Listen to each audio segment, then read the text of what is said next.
It just focuses Then on me. focus, Nice. Beautiful. And A3, thank you. so the focus is on you. In Yeah. that way. Perfect, thank you.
Good afternoon. So the whole afternoon will be English. I hope that's not a problem for you. I hope my English is good enough. So if everybody could take a seat. It's 2:05. We'd like to start. Thank you. I first want to welcome you on behalf of CLT Ghent, the community, the people living or wanting to live there, the board members. We also want to welcome you on behalf of the city of Ghent. You'll have the Aldermen of Ghent welcoming you afterwards as well. And we're here together unifying the participants of, and this is a mouthful, the Strategic Committee of the European Upcycling Trust Program.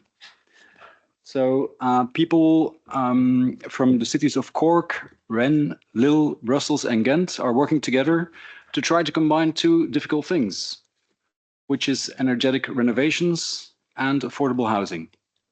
So we'll have an interesting afternoon talking about that. It's going to be a very tight schedule, so I will try not to linger too much on this, but we'll have a few speakers and then there'll be a debate with experts on the subject, and there you'll have opportunity to ask questions. So I invite the first speaker, which is Filip, the Alderman of Ghent for Housing and Energy. Thank you, Bert. Dear all, welcome in Ghent. Welcome also in this very important council chamber, where we sometimes receive our most distinguished guests, as today. In former times, this room was used as the office of the Alderman of the Keuren, where the judges pronounced their verdicts and dealt with administrative matters. And it's a part of the oldest preserved part of the City Hall. In this room, it was that the pacification of Ghent was signed in 1576.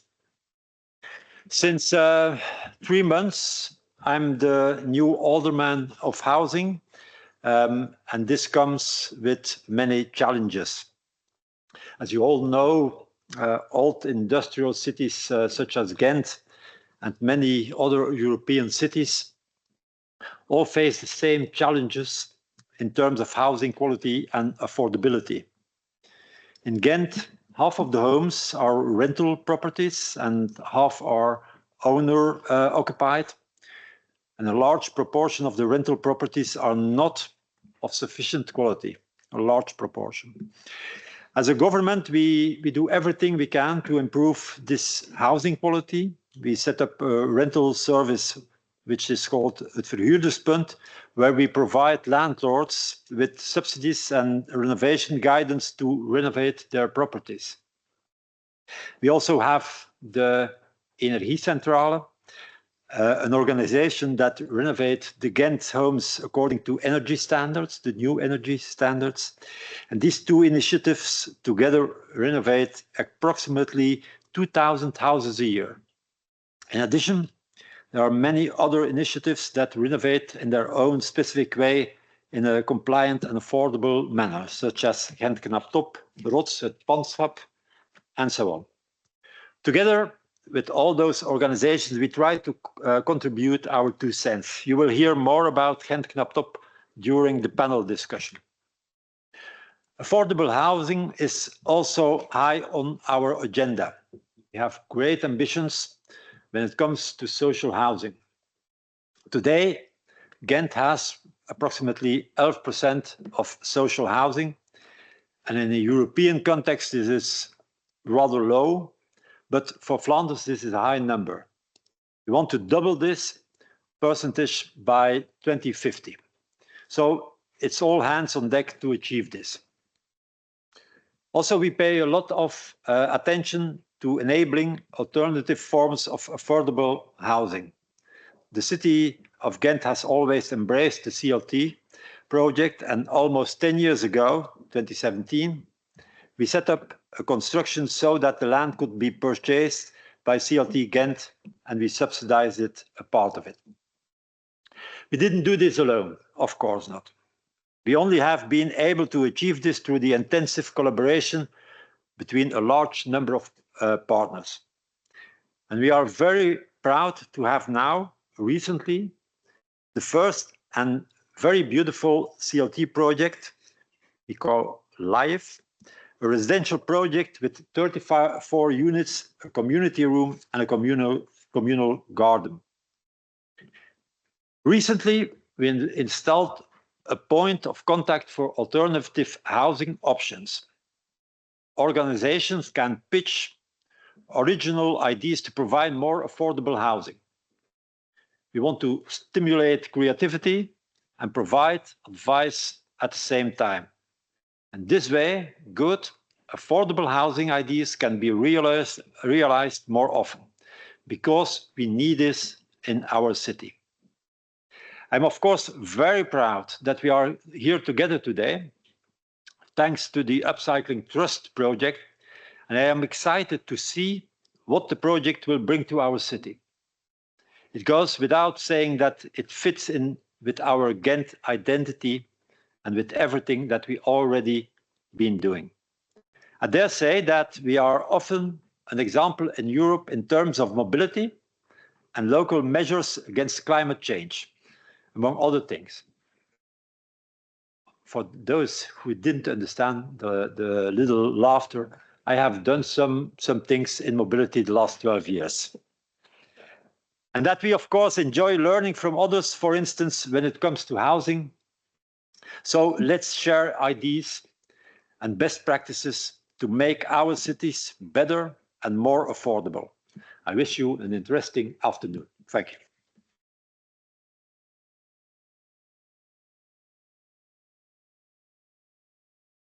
I think there's a slight change in the program due to some late arrivals. So next speaker up will be Keti Tskitishvili, if I pronounce that correctly. Okay. It's okay. Sorry for that.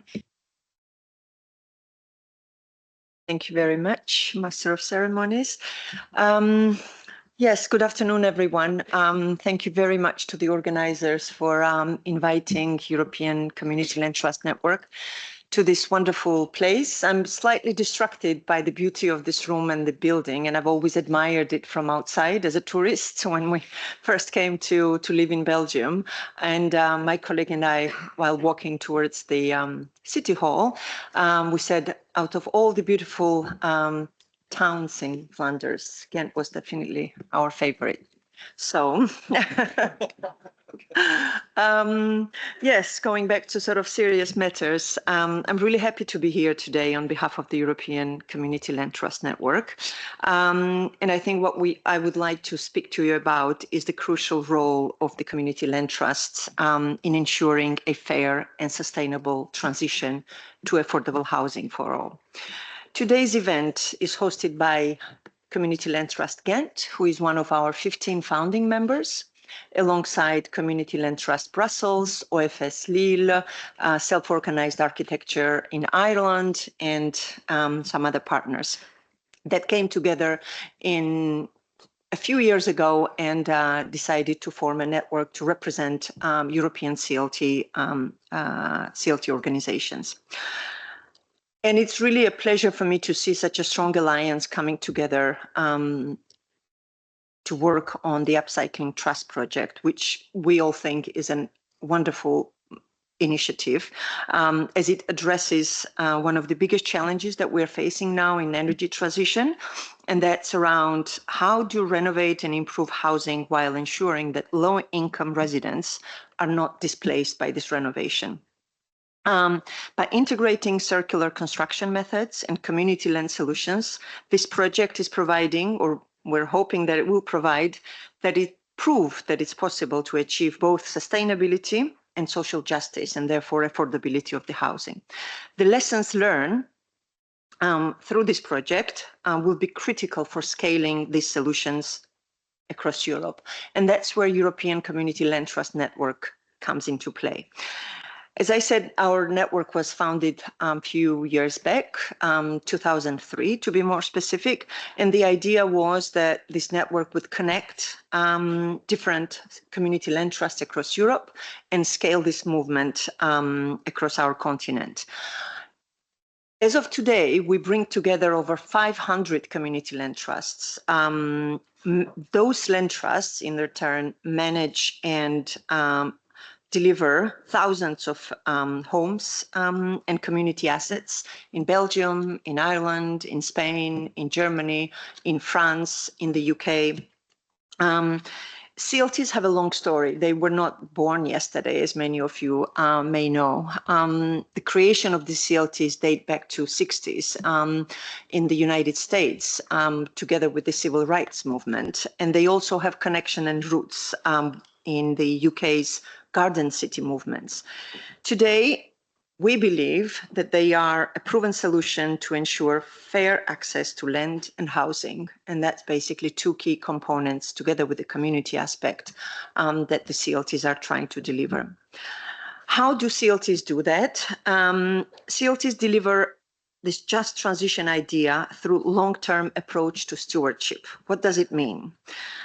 It means that as permanent landowners, CLTs have a lasting stake in their communities. They invest in the community and they want to stay there in the long term. What that ensures is that basically they build for future generations with a long-term sustainability in mind. We have come across some quite robust studies that confirm that CLTs consistently achieve the highest standards of energy efficiency. And many of our members demonstrate this commitment. One of really outstanding projects that I can give you an example is La Borda in Barcelona, that some of you may know about. This is an award-winning net zero housing project constructed with timber framing by a cooperative construction company. The site integrates shared energy production, communal spaces, and sustainable mobility solutions, significantly reducing overall energy consumption for the residents and the neighborhood. At the same time, CLTs do not just ensure a just transition through net zero construction. They also renovate homes and vacant spaces, protecting vulnerable residents. And with this approach, what happens is that we avoid this famous renoviction phenomena, where low-income homeowners are forced out because they can no longer afford to meet new energy efficiency standards. CLTs prevent this by two things: combining decarbonization with the decommodification of housing. And that's really important to keep in mind. But I will not speak about this anymore because this is the whole point of the meeting today, as we will be talking about the Upcycling Trust. CLTs don't just deliver homes and build homes, they build sustainable, resilient communities. And we all know how important this is in our modern world. Their incentives are naturally aligned to invest for the long term, benefits for the communities, and that creates both social and physical infrastructure that helps communities prepare for the climate challenges that are, obviously coming in our future. Ensuring the sustainability and affordability go hand in hand is the principle of community land trusts. And that's a proven model for the transition that takes into account this key principle.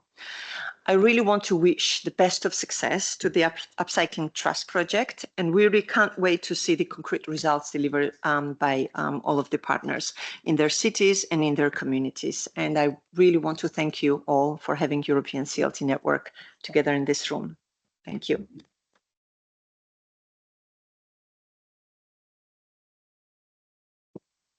Thank you. I think we'll immediately go to the presentation. Okay, so the first presentation is from Jean-Baptiste Debrandt, the head of the unit for housing of the city of Lille.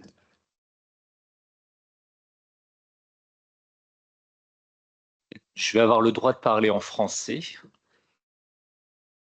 Et on va faire cette présentation à deux voix avec Geert Pauw, qui est membre du Community Land Trust de Bruxelles, pour vous présenter ce que l'on essaye de développer dans le projet soutenu par le programme Interreg Nord-West Europe en cours, qui s'appelle Upcycling Trust.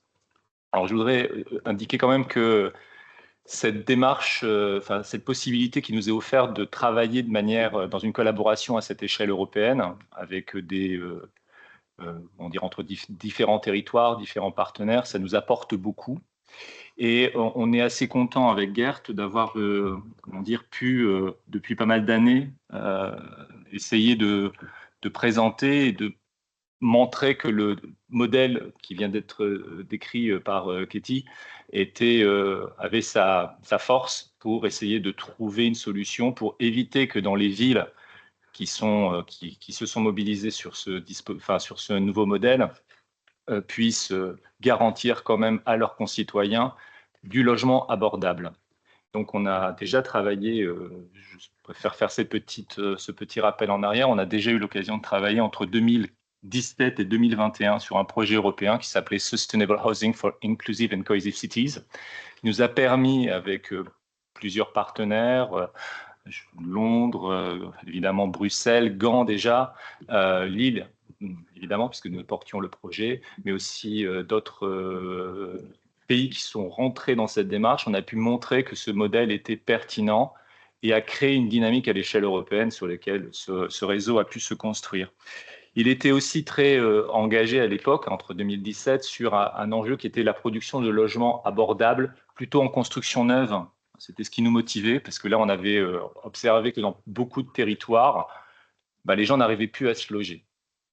Mais les choses évoluant, on s'aperçoit que même si ce modèle est intéressant, il ne peut ignorer qu'un des sujets majeurs de la transformation de nos villes, c'est quand même aussi de pouvoir agir sur le logement existant, qui par nature est plus cher, parce que parfois il coûte plus cher en énergie.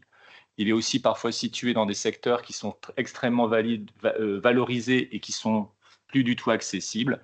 Et on a posé dans notre réflexion, on a dit il faut aussi qu'on puisse avancer et agir sur le parc existant et voir comment on peut confronter ce modèle qui sera décrit dans un instant par Geert de dissociation entre le foncier bâti, puisse être vraiment le plus pertinent pour amplifier les enjeux de rénovation et de garantie d'un parc durablement abordable pour les habitants de ces villes qui sont exclus par différents mécanismes, la pression touristique, parfois aussi le caractère parfois étudiant de certaines villes qui font que beaucoup d'investisseurs s'y intéressent. C'est le cas par exemple dans la ville que je représente, la ville de Lille, et qui exclut de nombreuses familles, ne permet plus à de nombreuses familles d'avoir un parcours résidentiel ascendant.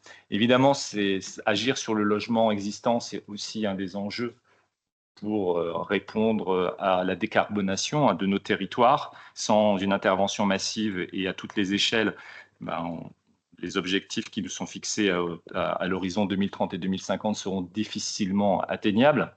Je ne vais pas trop exposer parce que ça risque d'être redébattu tout à l'heure. Et ce qui est intéressant aussi dans la démarche qu'on essaye de développer, c'est qu'on produire des nouveaux logements, c'est assez simple. Rénover du bâtiment existant vide, c'est relativement simple, je vais le dire ça comme ça. Mais pouvoir accompagner aussi les personnes qui sont les plus en souffrance dans des bâtiments anciens, qui sont déperditifs sur le plan énergétique, c'est aussi un nouveau challenge pour nous, qu'ils soient d'ailleurs logés par les bailleurs sociaux, mais aussi dans le parc classique, qu'ils soient propriétaires ou locataires. Donc le modèle du Community and Trust, il est intéressant parce qu'il permet, par la dissociation du bâti, du foncier et des interventions sur le bâti, de créer une forme de modèle économique auquel on croit, d'une certaine manière, résistant sur le long terme, et qui permet aussi, je pourrais y revenir, dans ces valeurs, de garantir quand même que les efforts publics, que les autorités locales, par exemple, comme la ville de Lille, d'autres partenaires du projet Foncier, puissent servir non pas une seule génération, mais plusieurs générations. C'est aussi un enjeu pour nous, c'est d'avoir cette capacité. Ce modèle, il est résistant et résilient parce qu'il est aussi dans une projection du long terme. Peut-être, je le laisse passer en anglais. Yes, so we will alternate in French and English. We already heard community land trust a lot today. Maybe some of you don't know already what it is, so I will very briefly introduce it. So community land trusts are non-profit organizations that are devoted to producing permanently affordable housing, and they typically do it by combining three elements. The first one is that community land trusts are community-led. They are governed by a board in which residents, in which civil society, and in which the government are represented, which guarantees that the community is represented in its governance system. The second idea is that community land trust will separate the ownership of the land and the ownership of the buildings on top of the land using long-term lease contracts. The land is owned by the community land trust, whereas the homes on the land are owned by the people who live there, or it could also be cooperatives or associations who own the land. This makes it possible to make the homes affordable. Most of the community land trusts will purchase the land with public subsidies, or they will receive land. But when they sell the homes, they sell it without the price of the land. So that makes it affordable. And then the third important element is that and Jean-Baptiste already said it, community land trusts guarantee that the homes stay affordable forever, not only for the first generation, but resale after resale. The homes will be affordable because in the lease contracts there are anti-speculative formulas that can guarantee this. Ce modèle, il a une traduction aussi en France. Nous avons créé les organismes de foncier solidaire. On va dire c'est les community land trust à la française qui, voilà, ont le mérite d'avoir été organisés très rapidement dans la loi dès 2014 et qui ont permis à un moment donné aujourd'hui un très grand développement puisque tout ce qui permet de créer des OFS, c'est-à-dire à partir de mai 2017, tous les décrets d'application dans notre système réglementaire, une fois qu'ils sont bien rédigés, etc. Donc on est en mai 2017. Depuis mai 2017, on a plus de 140 organismes de foncier solidaire qui se sont développés en France. Et là, quelques chiffres assez significatifs. On va livrer 3500 logements cette année à l'échelle. Alors, c'est une petite proportion de la production du logement en France, même si celle-ci est un petit peu ralentie en ce moment. Et on a plus de 20 000 logements qui sont planifiés d'ici 2027. Nous avons 2 territoires qui sont mobilisés dans le projet Upcycling Trust, qui ont des organismes de foncier solidaire. Lille, on a plus de 200 logements en quelques années. Bon, à l'échelle d'une ville de Lille, c'est déjà pas mal. Et à Rennes, c'est plusieurs milliers à l'échelle de la métropole de Rennes qui ont pu être développés en bail réel solidaire, puisqu'on a aussi créé un nouveau bail de long terme spécifique dans notre système réglementaire français pour pouvoir accompagner ce développement. Et on s'est aperçu aussi que ce modèle, organisme de foncier solidaire mêlant un bail de long terme, peut vraiment nous servir à agir sur des nouveaux types de production de logements, et notamment la requalification du parc existant, sécuriser aussi la vente de logements HLM par les bailleurs sociaux pour que ça ne soit pas, et que ça soit surtout pas spéculatif, et que ça permette de ne pas perdre l'argent public qui a pu être mis dans ce dispositif à la première revente ou à la première relocation. Je ne sais pas si tu remarques.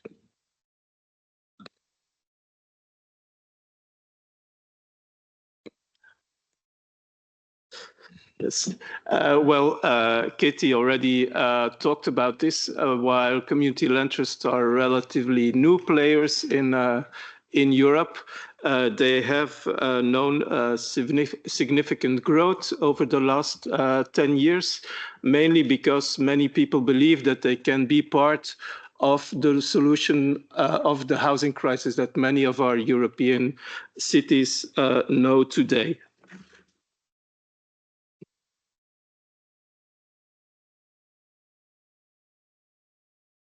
les principaux impacts que l'on identifie dans notre dispositif, dans le cadre des projets de Community Land Trust ou d'organismes de foncier solidaire. Je ne vais pas revenir sur le caractère abordable sur le long terme, mais c'est aussi un outil pour éviter ce que l'on peut observer, où des personnes qui ne trouvent plus à se loger finissent par partir de la ville.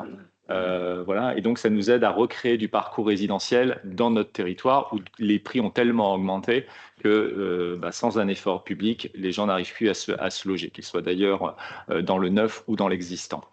On sait aussi que c'est beaucoup plus fort d'avoir des personnes qui s'ancrent sur le territoire, qui ont une envie de vivre, qui peuvent profiter des écoles, etc., et devenir des citoyens de nos villes s'ils ont un toit autour de sur leur tête et à ce titre être bien dans leur vie, dans leur famille, etc.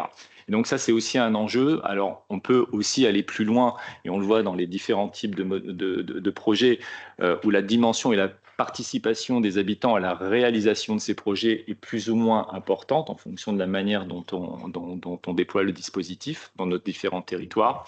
Et on sait aussi que grâce à ce modèle-là, on a la capacité de porter un peu plus loin des exigences. Ils sont des exigences de long terme, comme la question environnementale, comme la question aussi d'envisager des nouvelles formes de production du logement par de l'économie circulaire, par des nouvelles solutions que l'on peut tester, et de pouvoir aussi envisager des modes de financement qui peuvent se trouver leur équilibre sur, non pas l'immédiateté, c'est-à-dire les 4 à 5 ans pour faire un projet, entre la découverte du foncier ou la réalisation des travaux, mais bien les ancrer sur le très long terme grâce à notre modèle de dissociation entre le foncier et le bâti. Je pense. Après, je ne sais plus. Parce que un changement de Photoshop. Est-ce que tu vas te fournir les 5 cycles?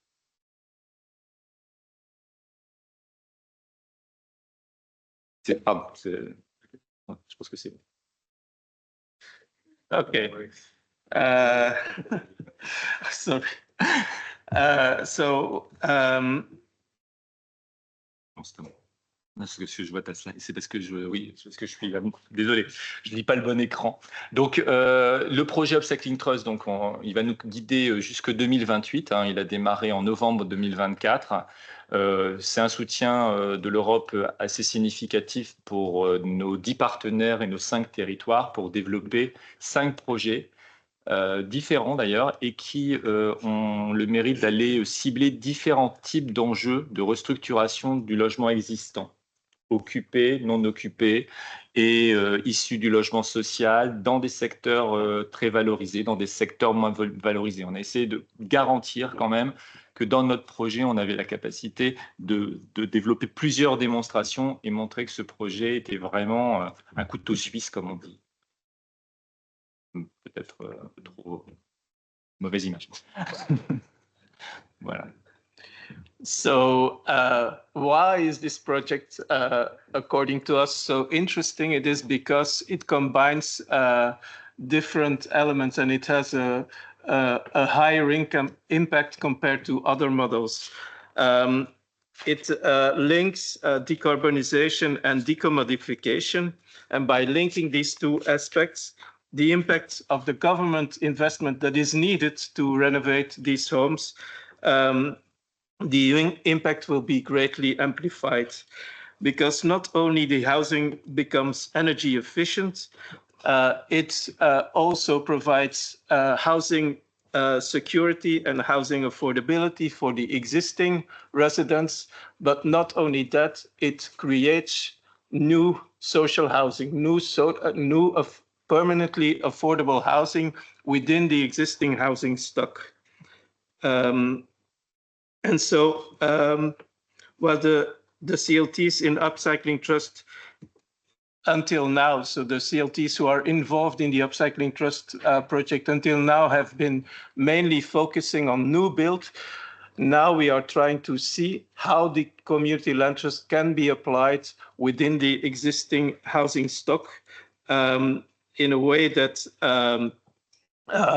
starts from the local problems and the local opportunities. So the result of this will be that you'll see that within our 5 pilot regions, we will apply this idea every time in a specific way. The first territory of Upcycling Trust is Brussels. In the Brussels pilot, we focus on vulnerable homeowners.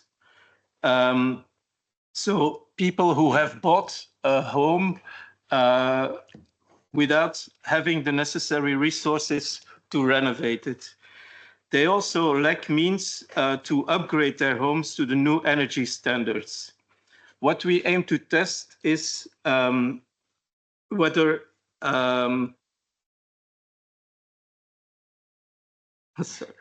so yeah, we want to develop a new tool that is complementary to the existing instruments for renovation, such as subsidies or loans. These tools, we all know it, I think, don't reach the most vulnerable people. So we want to develop a specific tool that can also reach those people in a way that it increases its impact. Through significant financial support and intensive guidance, we assist these homeowners in exchange for transferring the land beneath their homes to this community land trust. So it's a double movement. On the one hand, we help them with substantial financial support and guidance. And in exchange, the land under the homes becomes community land trust land, so the people can keep on living in qualitative housing, but the day that they want to sell it, they will do it according to the community land trust principles and system. Currently, we are testing this model with 2 homeowners, 2 pilot operations in the municipality of Saint-Gilles. In Lille, it is a bit different. What's interesting in Lille is that the focus on the group renovation of a residential neighborhood. In a post-war neighborhood with 85 homes, there is a great need for extensive renovations. Some of these homes are owned by the social housing company, while others are owner-occupied. Most of the homes are occupied, but some of them are vacant.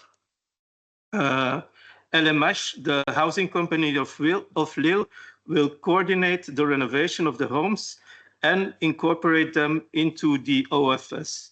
Initially, vacant homes will be renovated and served as temporary housing for the residents of homes that will be retrofitted later on.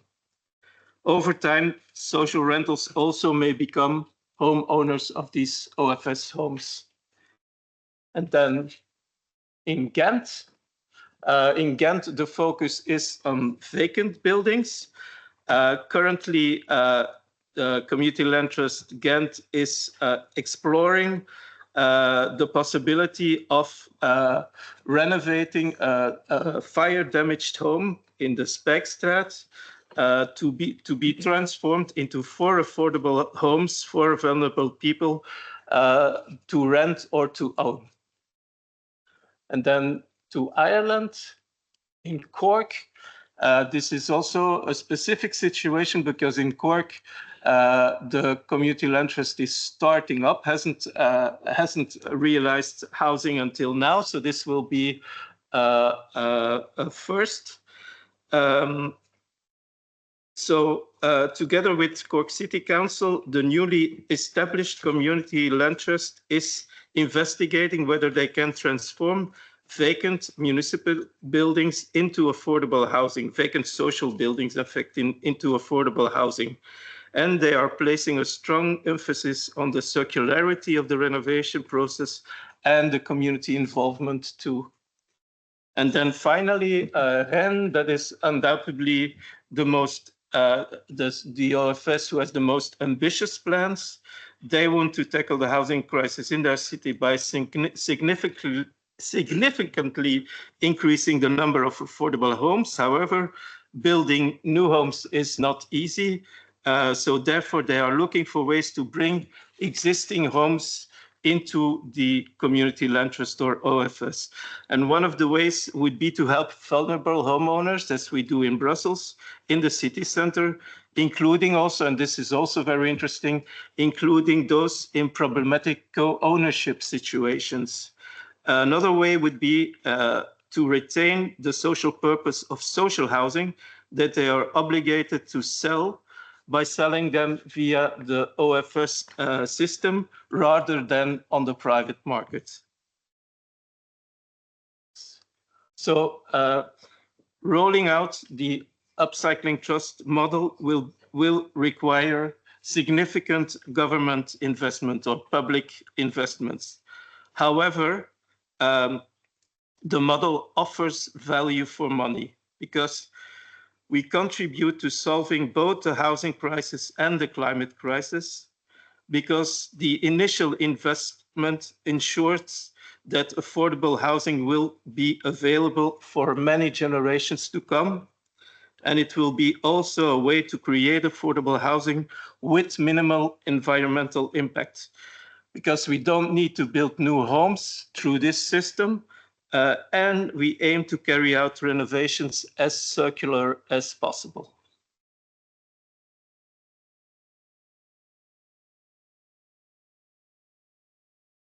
That's it.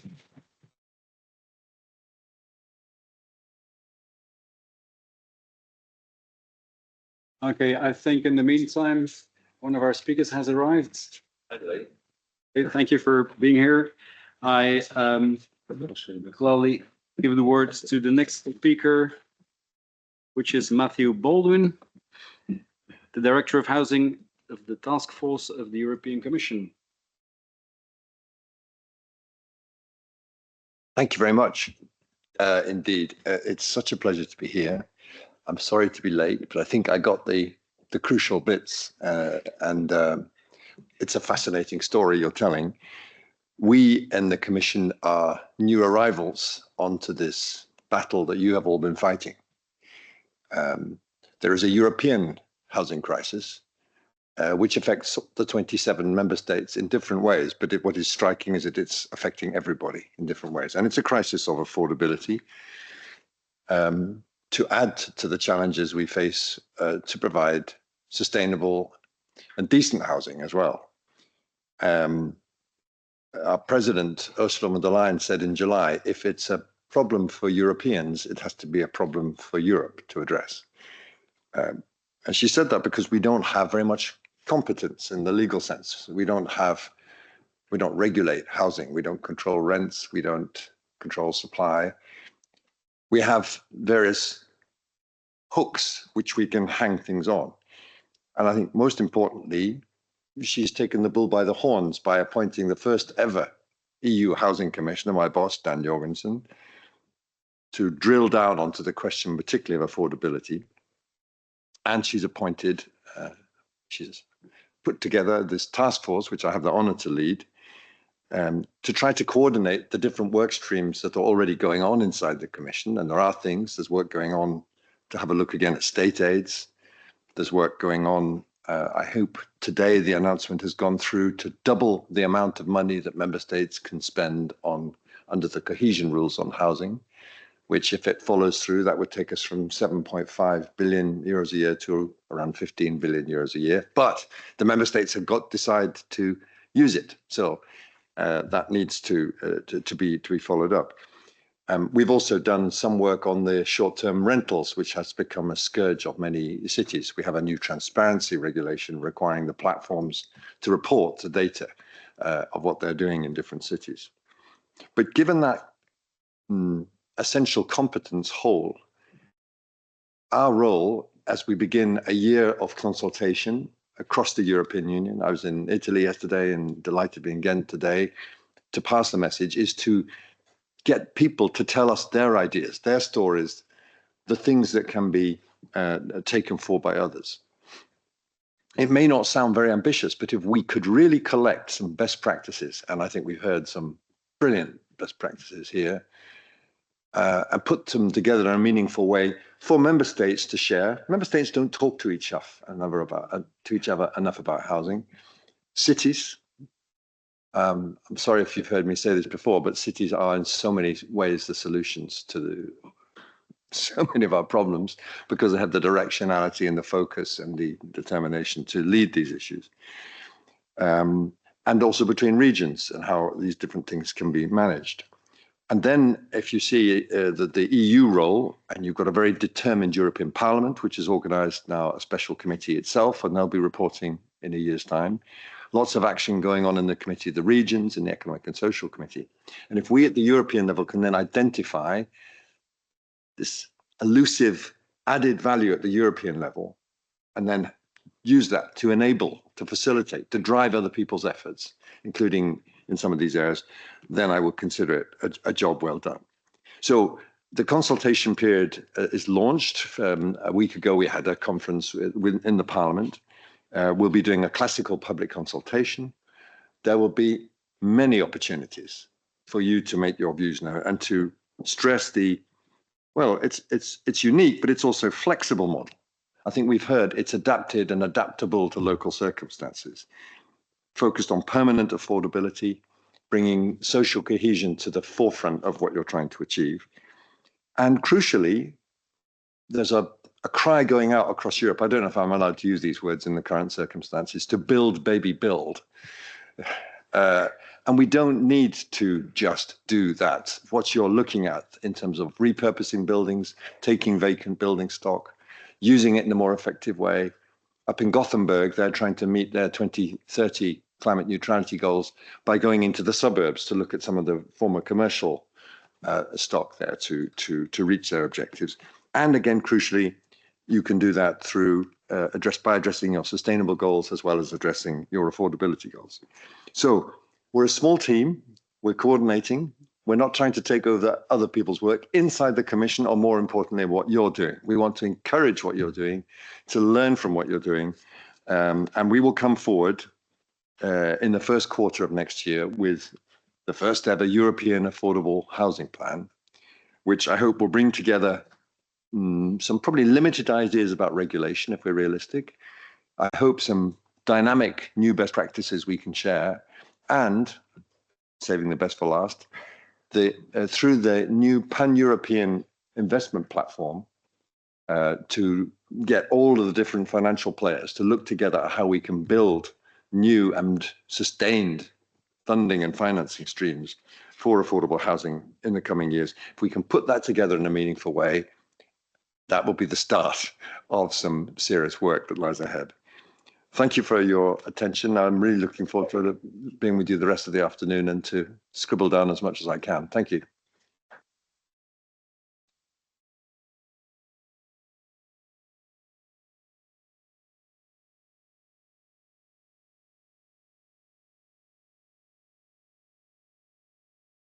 So we're going to be flexible. There was another speaker, but she will only show up like until 3 o'clock. So I wasn't even the last. That was fair. No, you won't even Well, last. no. So we'll start with the debate, the panel discussion. Okay, sorry. There's some video footage to be shown. So we might. No, I might get. Okay, so let's have the videos first.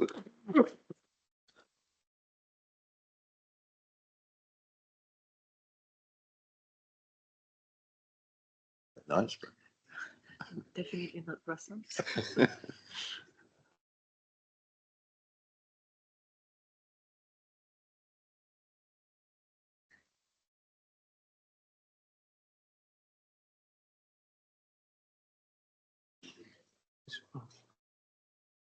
De video's zijn twee getuigenissen van de twee pilootprojecten in Brussel Dus mensen die aan het begin van het proces staan, de renovatie moet nog beginnen. Oh.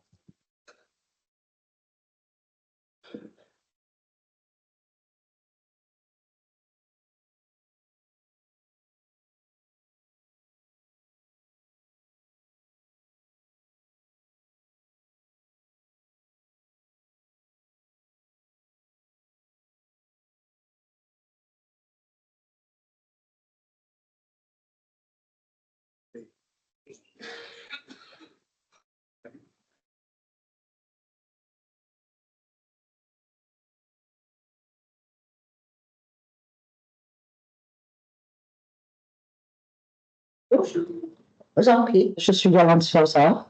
J'habite à Saint-Gilles. J'ai travaillé pendant 29 ans dans la même société et actuellement je suis au chômage. Mais je travaille en tant qu'ALE dans une école. Je suis propriétaire depuis 1985. Et oui, j'ai fait des travaux ici. Hein. À ce moment-là, j'étais encore avec le père de mes enfants. J'avais mes 2 enfants. Ils étaient encore mineurs à ce moment-là. En fait, on a acheté la maison justement pour pas devoir être locataire.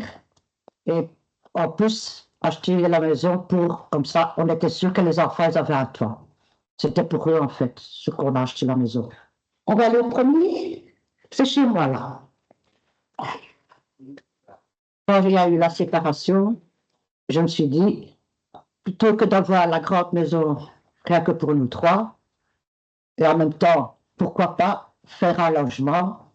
Alors, j'ai loué, la personne s'est partie parce qu'elle ne payait pas le loyer. J'ai reloué à un homme seul, il m'a tout démoli, quoi. En fait, j'avais fait une cuisine équipée, tout remis à neuf. Voilà le résultat qu'il m'a laissé. J'arrive pas à...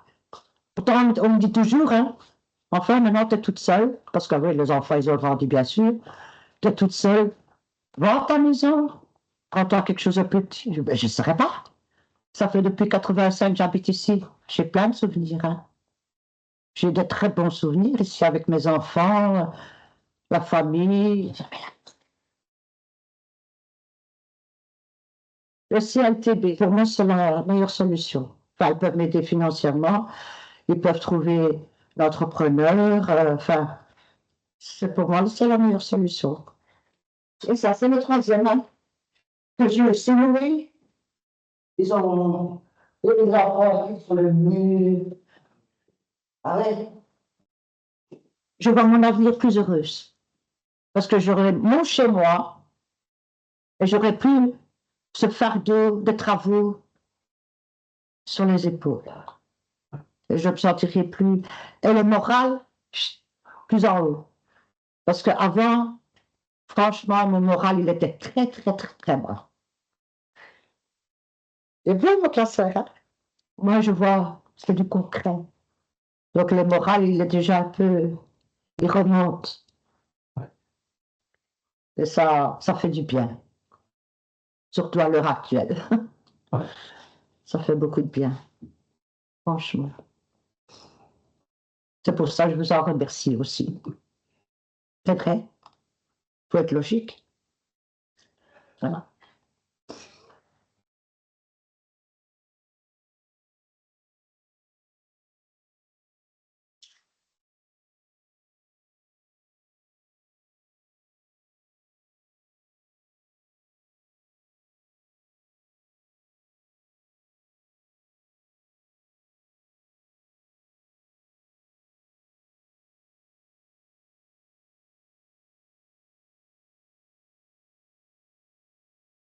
Alors, bienvenue chez moi. Je m'appelle Rodolphe Coster, j'ai 48 ans. Je partage ma vie entre 2 parcours professionnels. Le premier, il est lié à la santé mentale. L'autre partie de ma vie est dédiée à mon travail artistique. J'écris des chansons, en fait. Quand je suis arrivé ici, le timing est très particulier, en fait, parce que lundi, ça fera 30 ans que mon père est mort. Alors, il est mort du jour au lendemain, c'était pas du tout attendu. Mais c'était quelqu'un que j'adorais, en fait. Et il avait une maison. Moi, je viens de Namur. Je ne suis pas bruxellois. Je viens de Namur au départ. Mais mon père, mes parents se sont séparés quand j'avais 9 ans.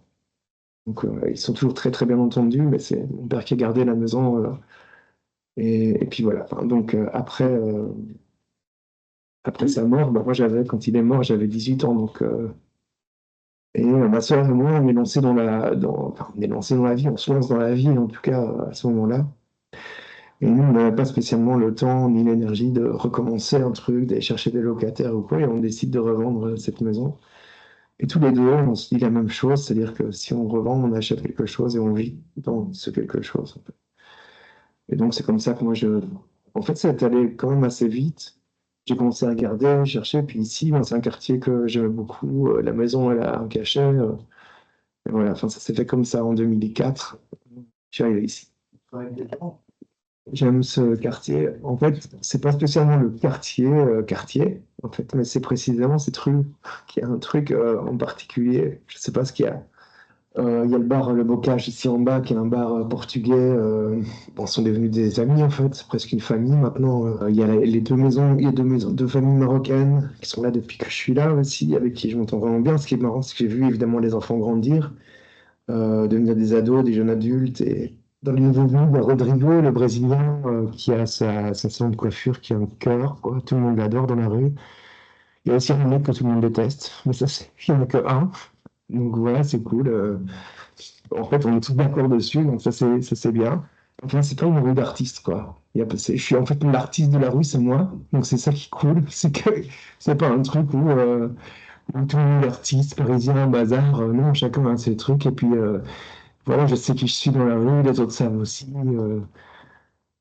C'est très cool, j'adore ça. Après, tant rien d'autre que c'est très très subjectif mon regard sur la gentrification à Saint-Gilles, qui, encore une fois, je pense, ici, on est un peu les résistants. Tu vois.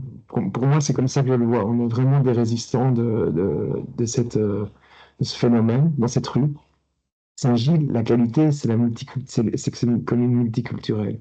C'est pas une commune d'artistes, c'est une commune de gens qui viennent de partout, en fait.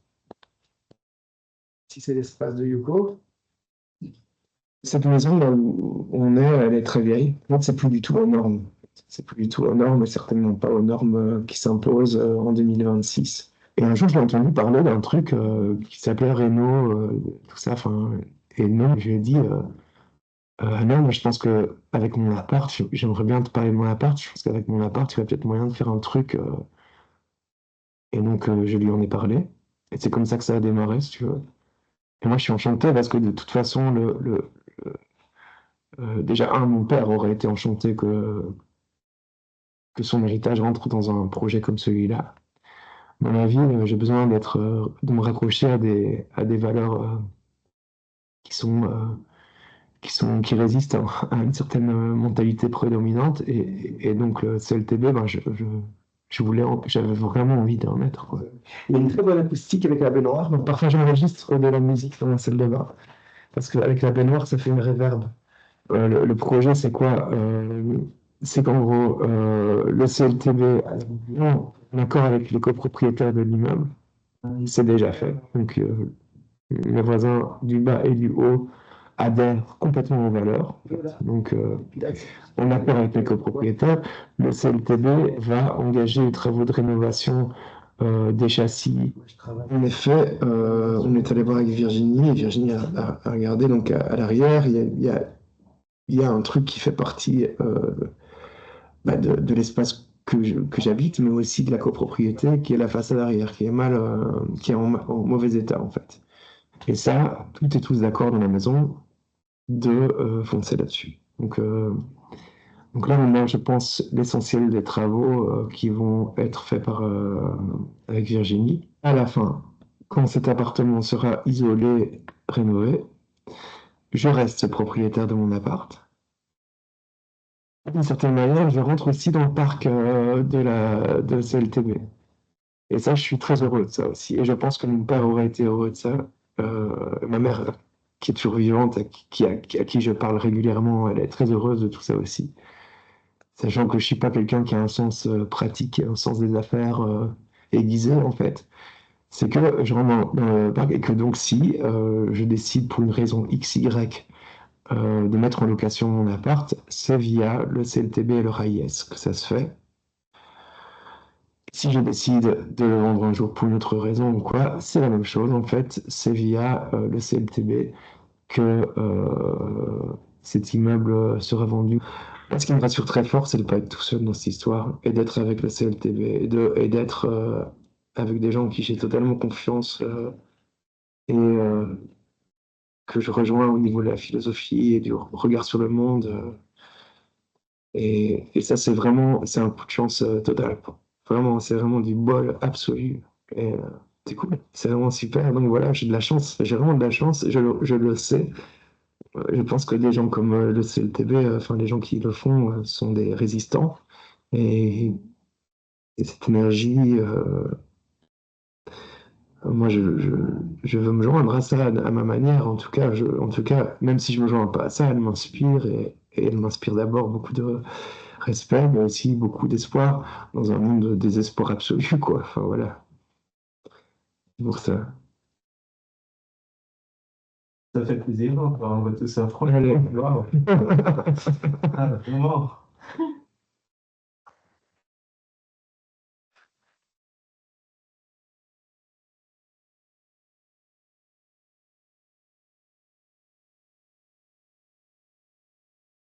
So in the meantime, our last speaker has arrived, I heard. So if you can come up. There's a chair next to me if you want to. So our last speaker is Sorcha Edwards, Secretary-General of Housing Europe. Yeah, feel free. So they just done presentations about the videos. And they go, you speak, and then they do the debate. Okay. Finish, can you press this?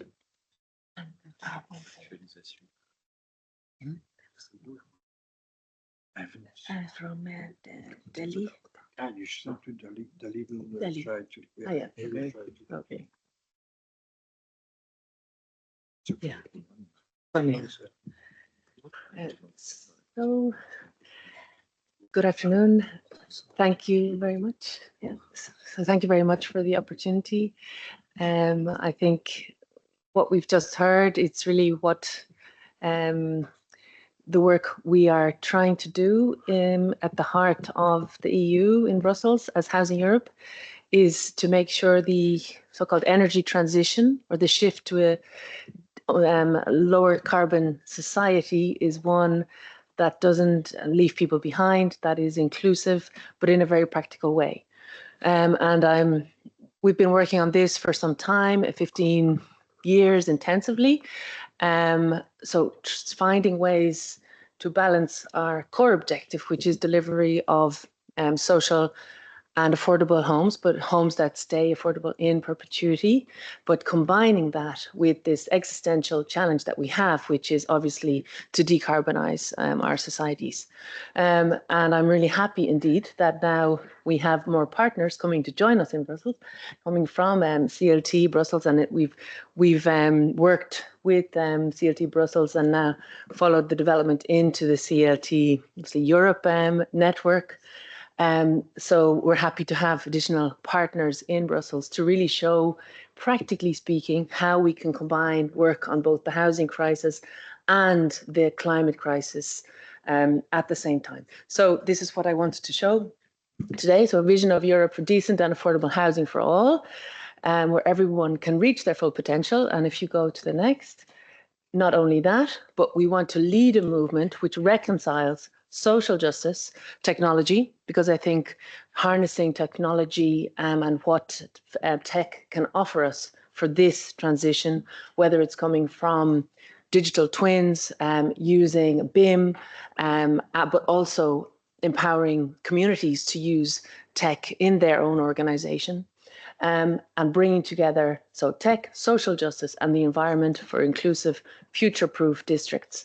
And we very much try to work from the level of the district. So we're talking about optimizing the decarbonisation strategy, not from the individual homes, but trying to work with the district.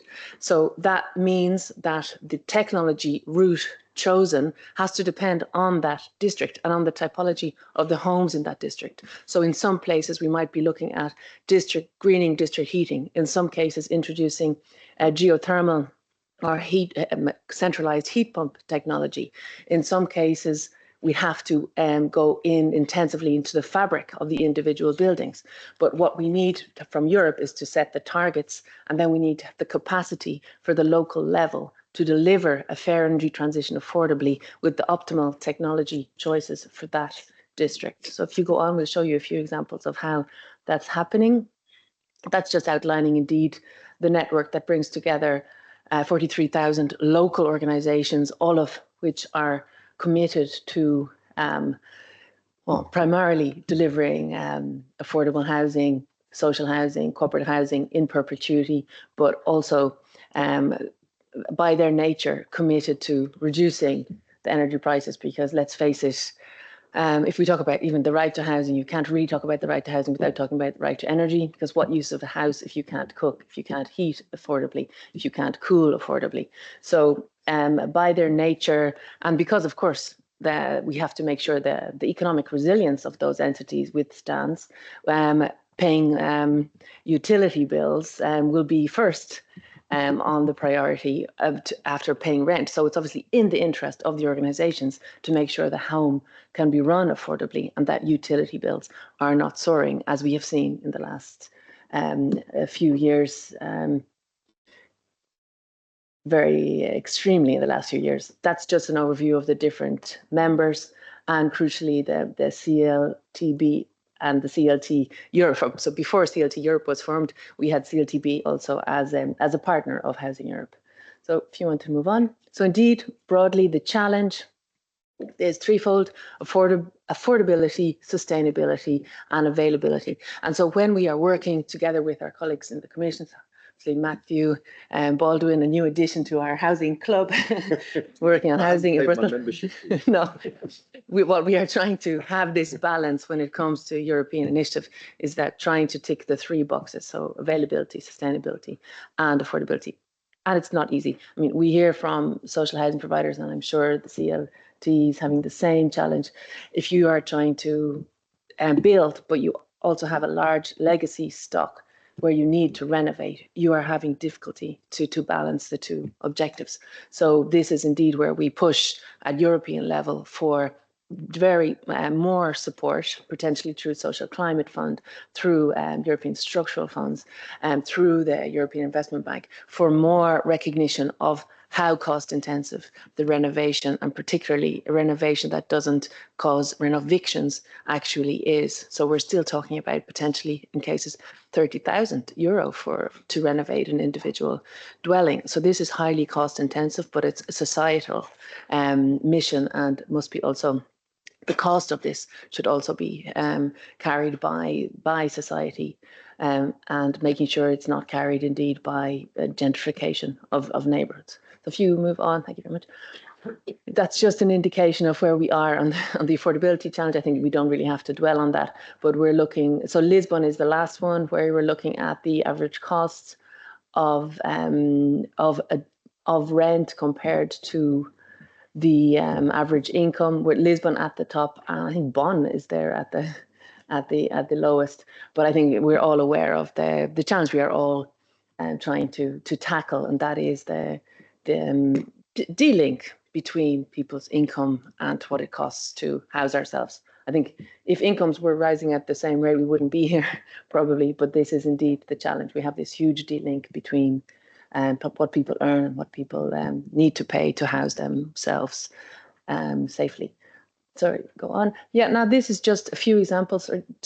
I don't want to go too far into your time for the discussion, but we just took a few examples from the social housing sector, which we represent, and we looked at how they are going. I think there's been, in some countries, a bit of a dip recently in activities because construction prices are up 20% since before COVID. both work for the travaux in general, so renovation and construction, prices are extremely high still. So there's been a dip in most countries, but we see that in France, compared to the general stock, 46% of social housing is A, B, or C, compared to 25% in the total housing stock. So where you don't have the profit maximization as the main objective, obviously, and you have the, let's say, societal interest also, and a societal mission, you see that you're also performing better when it comes to the climate goals.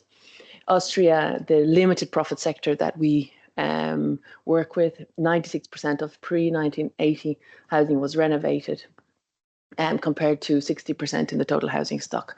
So Austria is very ambitious. We now have the city of Vienna working to see how they can get off gas, but also facing obstacles about the cost of that, how to best do it, whether it's district heating or not. So they're seeing this challenge, but they're committed to get off gas.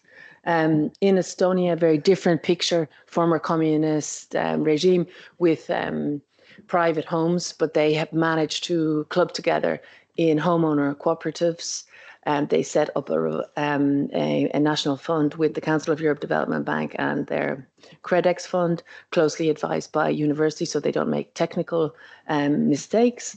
And they're managing much better than other countries in Central and Eastern Europe with the same typology, because indeed they're managing to build up communities in the buildings. They're working with the individual owners, guiding them, building trust, and then working year on year. And I think it's very much in the philosophy of CLT, indeed, that the heart of what you do is building that trust within the communities. So if you go on, that's another big challenge, and I think Europe has really helped in this regard, setting up a framework for energy communities for local energy production. We've seen that the Energy Communities Law directive has really sped up the progress in producing energy which can directly be used by residents to reduce their energy bills. So we still have to work on the legislative framework in quite a few countries, but we see actually Flanders has rolled out, thanks to the European Investment Bank technical assistant, they've rolled out solar PV, which directly reduces energy bills for the social housing tenants on all of the stock in Flanders. Other countries still struggling to make that so, let's say, generalized, but thanks to that technical assistance, they managed to roll that out. And it's a type of energy community, but between the social housing providers. So if you go on, I think I won't dwell. I think I've already mentioned Austria. That goes into more details on the approach they've taken. And the next one, indeed, the focus in the Netherlands on the worst performing buildings and the type of plan. I think what was interesting in the Netherlands, let's see now how it develops, but they managed to get a contract between the tenants union at national level and the social housing to allow the rents to rise when the energy bills went down. So it's like a cost of living agreement to try to prevent renovictions. This is the only country we saw that happening in. So this type of agreement to have a cost of living price as opposed to, let's say, rents soaring after renovation to carry the cost of renovation. So I think something to learn from there. And if you go on, we looked at Spain, there the stress, actually a huge commitment now on Spain. I don't know if you have actually CLT members in Spain yet, Keti. Yes. Yeah, yes, you do have. Yeah. And indeed, a cooperative and CLT movement growing in Spain now, and clear €4 billion now also dedicated to affordable housing in Spain. But they're also addressing the bottlenecks and moving ahead on renewables. Just moving on there. So I think all of us are, let's say, optimized. Obviously, we're facing this massive housing crisis, massive cost of living crisis, but I think we have to still keep our eyes somehow on how can we actually realize positive energy districts, so districts that are catering for low-income, middle-income groups, making sure communities can thrive, but also producing energy. So we are, even if we are, let's say, facing huge challenges, I think this is this should be, in a way, our end goal so that we can achieve the resilience that we want to have in Europe. If you move on there as well, thank you. And a few recommendations, I think something we can be discussing over the next months as the affordable housing plan takes shape. If you want to move on. Yes, just this balance indeed, finance, awareness raising, regulation. And if you go on again, so we would really like to see, as part of our ambitions at European level, incentivizing districts to have just transition plans, so which do take into account green space, affordability, energy efficiency, and increasingly climate resistance. So obviously, if we look at flooding, overheating, we already see in the social housing in even in the Nordics, they have limits on how warm a house can get, and the public housing companies have to work within those limits. So it's quite impressive.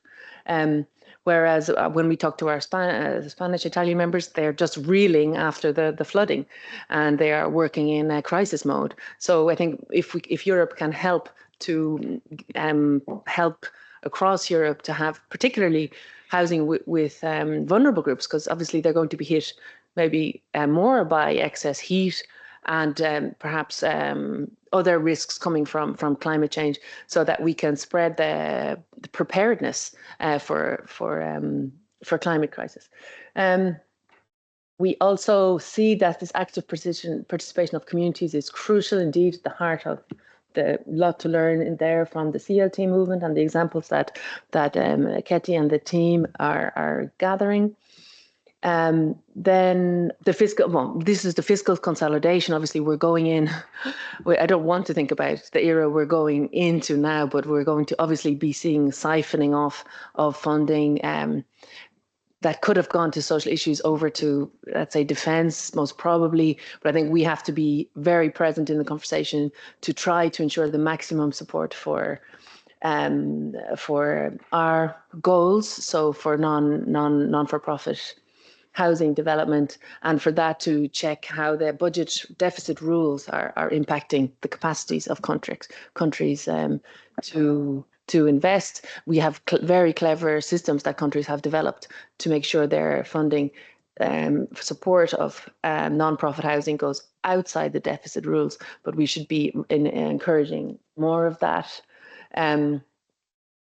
Align EU public funds with socially environmentally responsible investment in housing, and obviously bringing in private finance, but not letting private finance make the rules.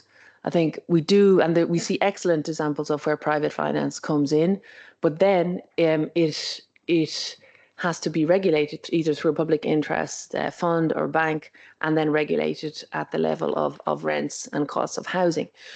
So I think there's a lot of talk about bringing finance in, but I think there we have to be reinforce the strength of the public side, public interest side, to have a balance so that the interests are still on the side of public interests.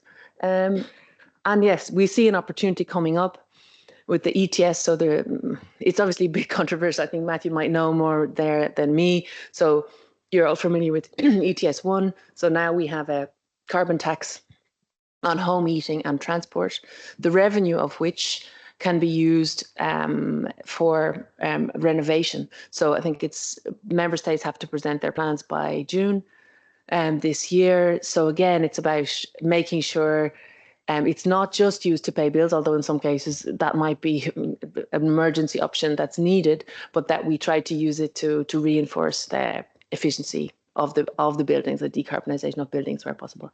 And I think that's all. If you go on, I'll leave it there, I think. So I think we're ending up at the EU side. But thank you very much and for inviting me.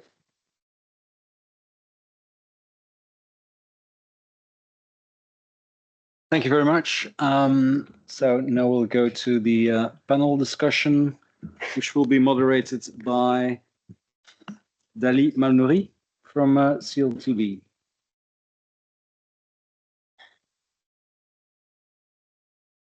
Good afternoon, everyone. So in the coming hour or so, we'll have a conversation with stakeholders from the various aspects of the topic of the conference of today. Let me just show you who they are. and the idea would be together with them to zoom in on some of the aspects of energy renovation for low-income households, and for that to look at, for example, how a municipality like the city of Ghent could support and upscale innovative initiatives from the bottom up in order to address the housing crisis in the city. So we'll have Hilde Rijnvoet, who is director of the Ghent Municipality Department for Housing. We'll also have a look at previous experiences that have proven successful and in the field of energy renovation, with Gilles Guillaume from SAMO Ghent, who played a prominent role in the success story of the Ghent Knapt Op program. And we'll talk about the various aspects of the Upcycling Trust project, looking at how to basically align the long-term objectives of the CLT model with a long-term view on sustainability with circular methods in renovation, with Waldo Gallet, a professor of architectural engineering at the Vrije Universiteit Brussels. And we'll look at how all this couldn't be possible with the residents themselves, with the first concerned in the community.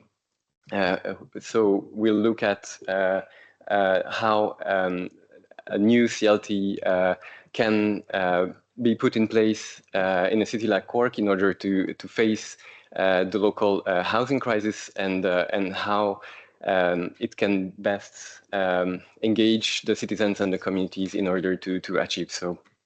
So I would like to first address a few questions directly to each of you, and then open up a bit the conversation with more horizontal questions, so feel free to react to those as well. First of all, I would like to address Hilde, and also just to let you know that there will be 15 minutes of questions and answers after the panel. So please feel free to intervene at the end. So Hilde would be very interested to know how you see the challenges faced by a city of like Ghent when it comes to supporting the most vulnerable households in energy renovation. And what role can the municipality play in such cases in order to support local initiatives that could bring an innovative take on these issues? First of all, I'm very glad that we have an audience here. We don't have to convince that housing is a human right. We have audiences when we do have to convince, and that people here don't think the housing crisis is not an individual problem, but a social mission.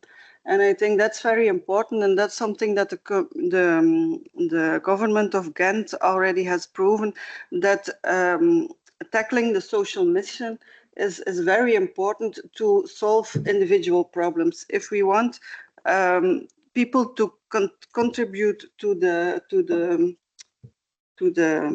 sociality, it's very important that government supports people so they can contribute to society.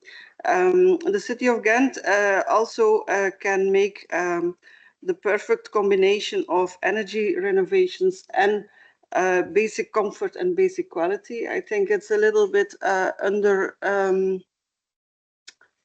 not enough spotlight on basic quality, because a lot of the houses we saw in Ghent Knapt Op, the basic comfort was very, very low, and you have to start with that. But I think energy renovation can scale up the ambition that we have for the houses, and can make houses better. And that's something that the municipality can do, is aim high ambitions, but go with low steps, step by step.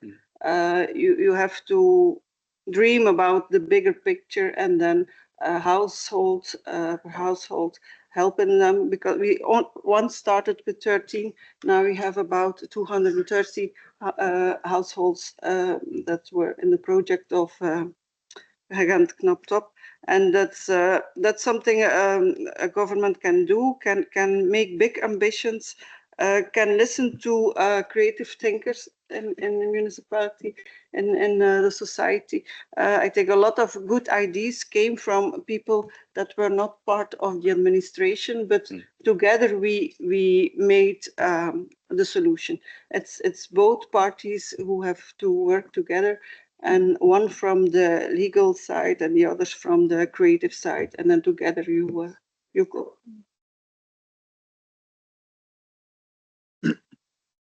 That's very interesting, and we'll probably come back to the small depth that you mentioned. I would like to hear now from Gilles. Can you explain first of all the Ghent Knaptop project and how it started, and also maybe give a few insights into what are the keys for success for such a project? Good afternoon, everyone. So Ghent Knaptop originally was conceived as a project very close to Upcycling Trust, actually. Initially, the partners involved, I wasn't involved in the initial start, we're looking at putting the land of individual houses in a trust and putting the houses in a CLT project to be able to try and provide subsidized funds for the renovations needed for those houses. Now, throughout that process, time wasn't ripe for a project like that at that time. And all the partners involved chose for a recurring fund instead. So the concept of a recurring fund is that you subsidize the renovation.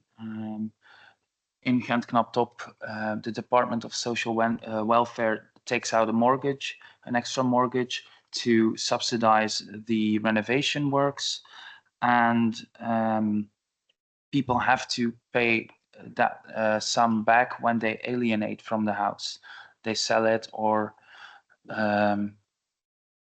pass away, and the house goes to the next of kin. At that point, you have to pay back the originally loaned sum with a small amount of added value, so that we can keep the recurring fund rolling because of index and stuff.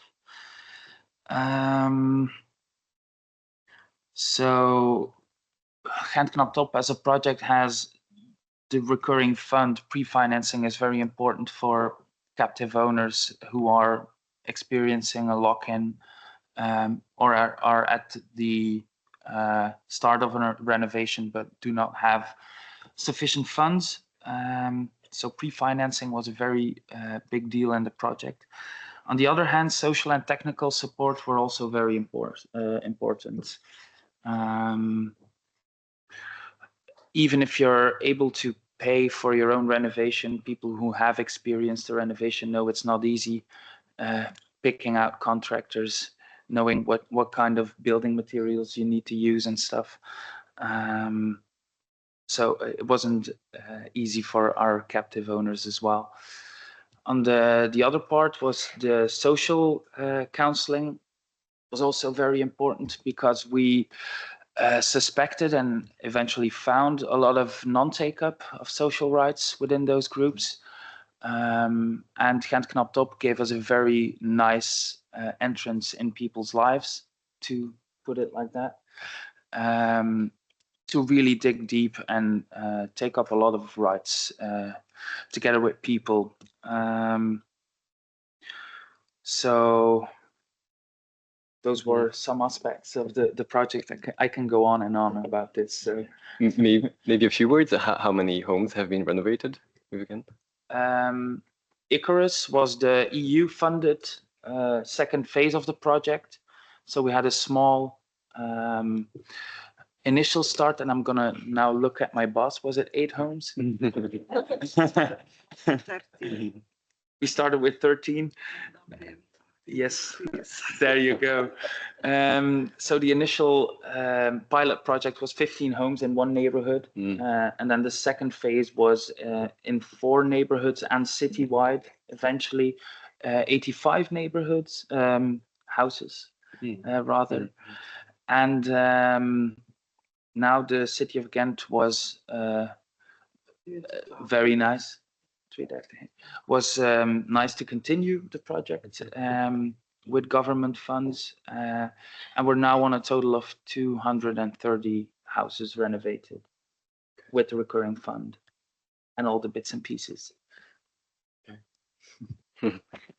Definitely inspiring as a model of how a bottom-up initiative, which is very innovative and very local, can be upscaled so successfully. And would be interesting to hear about, because as I know you've been really working on the ground with this project, so to hear about your experience of also how can you actually reach out to these communities and engage them to really make sure that the kind of policies reach the ones who need it the most.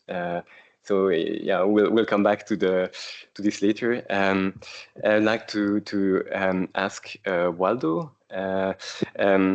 about the circularity aspect of renovation, because we talk a lot about sustainability, but I think we have to define first, what is sustainability and what are we aiming for with the project here? Yeah, good question. And thank you for having me as well. My concern, and my colleagues as well, I think many of yours, is that the refurbishments that we need to do are not just an energy challenge. It's not about energy, the refurbishment. It's also about quality and comfort, and thus also about materials. We know that about 40% of our climate footprint is not related to the boilers that burn gas, but to the materials that we use. And the more we refurbish, the more materials we use, and the bigger our environmental footprint becomes. Of course, there's somewhere a balance between material impact and energy impact to be found, but my concern is that under the urgency that everyone is claiming on the climate crisis and under the pressure of affordability, we will do those refurbishments cheap, fast, and thus dirty. And we see that already happening, that those refurbishments that are being done today are extremely dirty.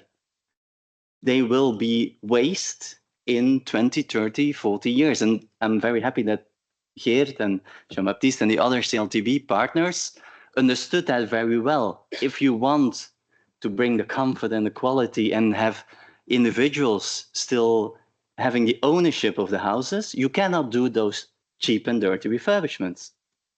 So we need to think very wisely about how we use and how we invest in materials, not only because of their climate impact, not only because we are dependent on Russia for the wood that we import, but also because we want to warrant that long-term quality and comfort for the residents. And there is where circularity, which has many hats and many interpretations, comes in. We want to think in terms of the whole life cycle of those buildings.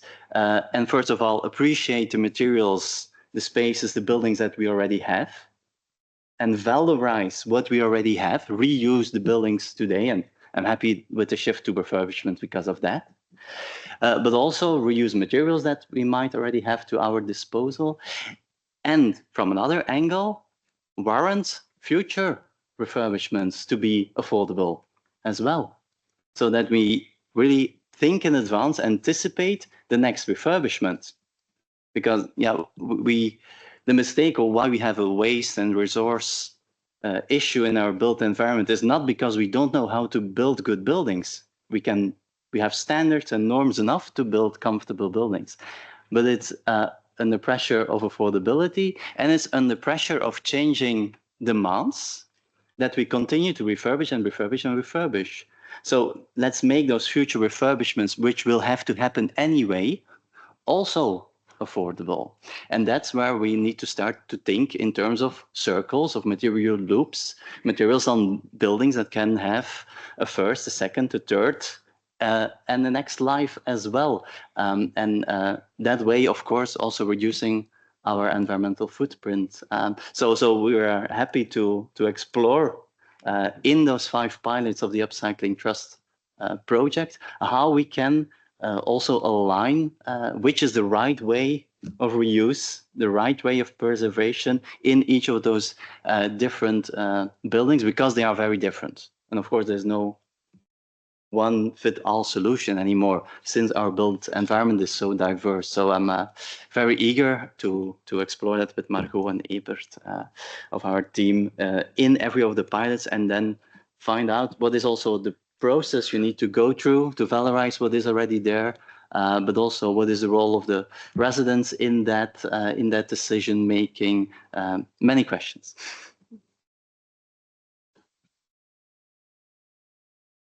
Indeed, no, thank you. I think it's great to understand via this project how, you know, this seemingly conflicting of objectives of affordability and sustainability can be actually realigned, and the model of CLTs is actually something that's enabling, you know, this long-term view. Would you argue that? Yeah, but there is. That's the potential that we have, bringing decision making in a CLT or in a trust includes a long-term thinking. We see that also with big companies today. It's not the CEO who wants to think long-term. It's the ones who own the shares who say our company exists 200 years. We want to have it exist 2 more 100 years. So if you bring things together in a decision-making process, people start thinking long-term by default.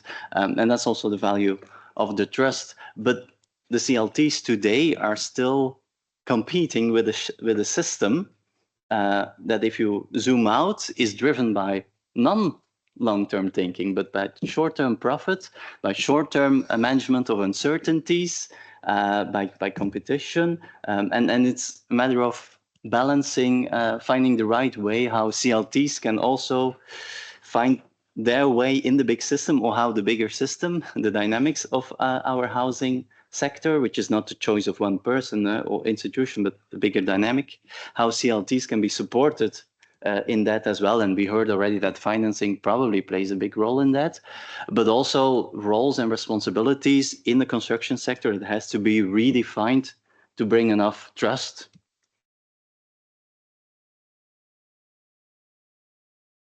On those words, I'd like to now pass the words to a CLT that is particularly putting high emphasis on circularity, the Cork Community Land Trusts. And I'd like to ask Alba a bit about the background of the CLT in Cork that is very recent, and how it can provide actually an effective answer to the housing issues faced in Cork and Ireland in general. Thank you, Danny. And I suppose to draw on a few notes that have been made, that I've been making here during the previous presentations, Keti introduced the history of the CLTs and this idea of bringing people together, cohesion by working together and gaining strength through that. Jean-Baptiste and Geert introduced the foundational principles of the CLT model. Then moving to Cork, we are really interested in this, the power of a civic partnership. So SOA, Self-Organised Architecture, and Cork City Council have come together through this Upcycling Trust project to actually bring into being the first community land trust structure, the first enactment of the recognition of CLTs in our Affordable Housing Act in 2021 as a viable means not only to provide housing, but to provide it affordably and with security in the longer term. So speaking to this longer term issue of viability, when we look at the context we sit within in Cork, we have an ongoing crisis demand for housing provision, but there is a strong means through which mass housing, social housing projects are provided in public institute capacity. At the other side, we have investor provided high quality, high cost housing within the private market. But there's this middle crunch, which I'm sure everyone in this room is familiar with today, but it's the lower end of that middle crunch where we see an opportunity where people have the willingness, the capacity to come together, to mobilize, to pay rents if in return they can have a high quality, healthy home to live in. And this is where we see the role of Cork Community Land Trust and indeed other community land trusts that will hopefully soon emerge across the landscape in Ireland as playing a key role, being this third force in the provision and meeting the demands that we see with the housing crisis and the demands in Ireland currently. Matthew mentioned that concept of sharing across member states and regions. We in the Upcycling Trust project are learning from our older parent CLT organisations within the partnership, and then within our local context in Cork, learning from our local authority, from our city council, and from our community stakeholders, which I think really then comes to the point Sorcha mentioned: affordability, viability, and availability. Whether it's finance or it's the type of homes we provide, are they suitable to the needs that are being presented within our communities?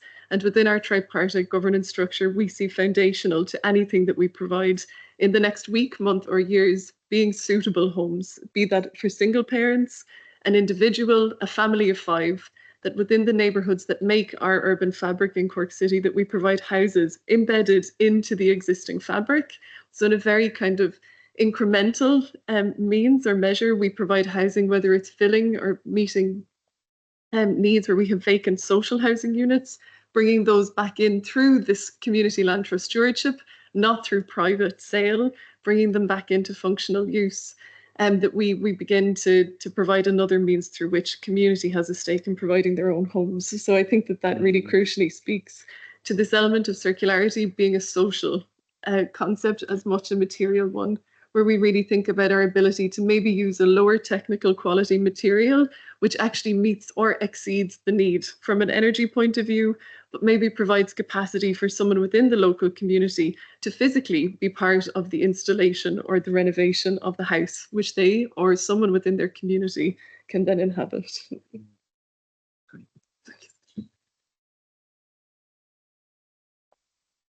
Maybe building on the community aspect, and now maybe opening the floor to all 4 of you. I'd like to know a bit more about how one setting up, initiating a local bottom-up initiatives, how can you work with the local communities in order to maybe overcome the status quo at as an obstacle to upscaling. How is needed to engage the residents first in order to convince the policymakers, and how do you achieve that really on the ground?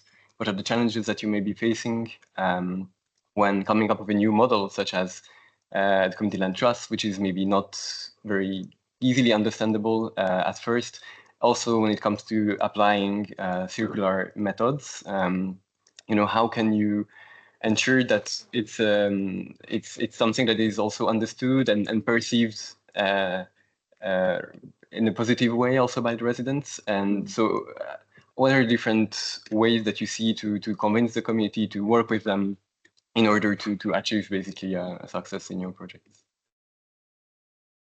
I can start if you like. Yeah. I think for us, the Upcycling Trust project is a perfect example where we are being provided with the capacity to deliver a pilot. So there's an immense risk associated with these new novel approaches, but by working in partnership with the City Council, we can demonstrate the validity and the security of the model proposed. As we saw from the residents and the testimonies and the videos, it is in creating a balance of trust and efficient and effective delivery that this can be kind of rolled out in a more mainstream manner. And with trust comes time. So it's providing in these extreme demanding kind of conflicting areas of demand or crisis that we create moments of time to not only immediately react to the demands before us, but to create space for something more holistic, something to hope or aspire towards in a generational sense, that we meet the demands today in a more, I suppose, holistically efficient and effective way rather than immediately effective and efficient way.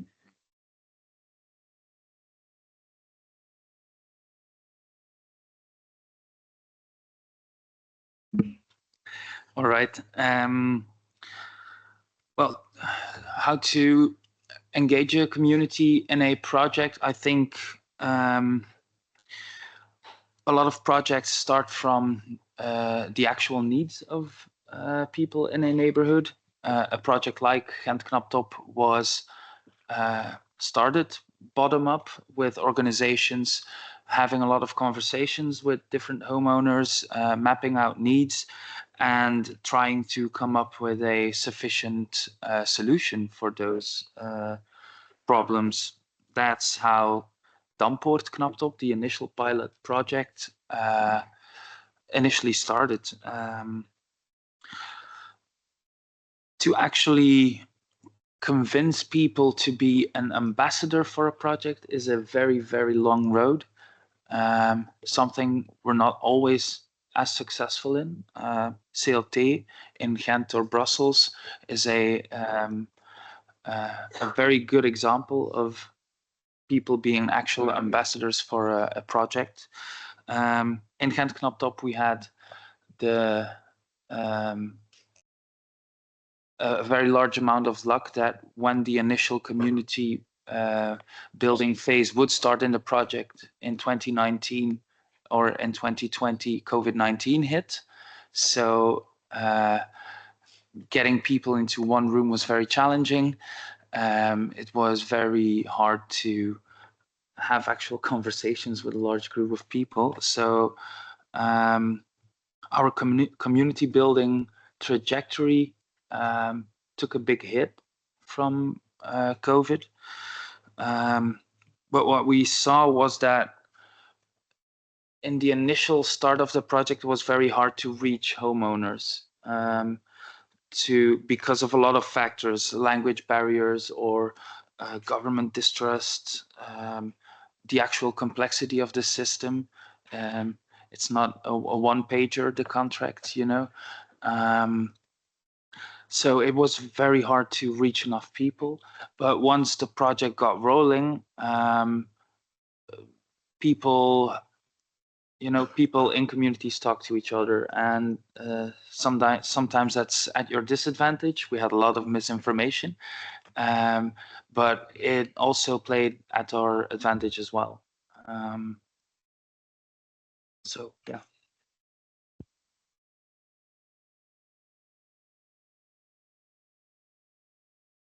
What I have seen is that the testimonials are very important. People are going to believe in their future again. And if people believe in their future and they get more self-esteem and self-confidence, it's very important to succeed. And what Gilles said, the community is very important. In the film we saw, one is not the individual itself who takes a risk. We are part of a community and we are part of a group that is going to succeed. And I think for people who had some bad luck in their lives and who are have often been very on themselves, it's very important now they have the support of a group and they are not alone anymore. I never tried to convince people to renovate their house, but I think it's a bad idea as well. You know, I'm truly, I'm very serious about that. The harder you try to convince someone, the less authentic their engagement will be, because it's you trying to push forward your solution to their needs. I think it's much stronger if we truly start understanding what their needs are, but also recognize what is in there, what has happened in the past, and there you find proud of a history, an inherited house of your father, or the house that you bought to help your children. So it's more about listening and recognizing very explicitly, but I'm not a social worker. And I think there is where local organizations from the city or nonprofits come in to really recognize what is the soil to do those refurbishments in. If you, and I think you can find that pride in people. Also thinking in terms of circularity, there's often the one of the things that is being said is that people are reluctant to use secondhand materials, which is of course true. But if you dig deeper into that, the question is, where does that come from? And of course, Hilda, I like the idea to say that people now, or in the idea of a community land trust, will feel part of a group and they don't have to carry the risk alone anymore. But still, in every refurbishment project, you are taking risks as an individual. And in every model that we know so far, or many models, you always put in something. If it's not land, it's not. And also, even just putting in your time as a resident or future resident is a risk that you take. So let's also not forget to acknowledge that. And that's so interesting of this project, was that we span that individual proud and risk and resources and the bigger market dimensions that we're in. And maybe, I don't know if I can elaborate on it immediately, that I was kind of discussed it last year when VRT, the Flemish news agency, published 10 rules or 10 advices to build sustainably. And advice number 7 was do it yourself. I cannot be more discussed. That again is putting the risk on the individual, which of course can be balanced with the proud of building your house yourself. And there might be an opportunity for reuse of very robust materials, the use of building elements that are demountable and can be easily modified a bit if it was not very correct at the first time. There might be, in how we design our buildings, ways to empower people to valorize the pride that they have in their own building. But that requires an integrated design, and we also need very wise designers in that, not convention, but participation process. This is something you mentioned a bit earlier, but maybe can you explain a bit more than, you know, how, because in terms of incentives, of course, I think affordability is both an objective, but also a very strong incentive to different actors. Of course, the question is which actors, but then can you explain a bit, like, yeah, how the circular approach to renovation actually, you know, something that goes in the direction of affordability in the long term, and how this can be made clear also? Yeah, the situation that we're in today, of course, there's no good business case for circularity today, to be very honest, after 14 years working on this. Because the context in which we're working is all driven by that short-term thinking. And as long as we continue to make decisions in our renovation project based on budgets per square meter, we're never gonna start thinking in the long term. And we see that even though in a community land trust there's an incentive for long-term thinking, the decisions that are being made about which material are we gonna choose is still based on budgets per square meter, not on the cost of living and not on the cost of a future refurbishment. So there we still have some organizational design work to do as well. But that comes, of course, to the funders. How do they being informed about the long-term gains indeed of building a house that will have a cheaper future refurbishments, or being able to use more robust materials today because they are second-hand compared to a cheaper product that has the same price tag today, but will be worn out within 10 or 15 years.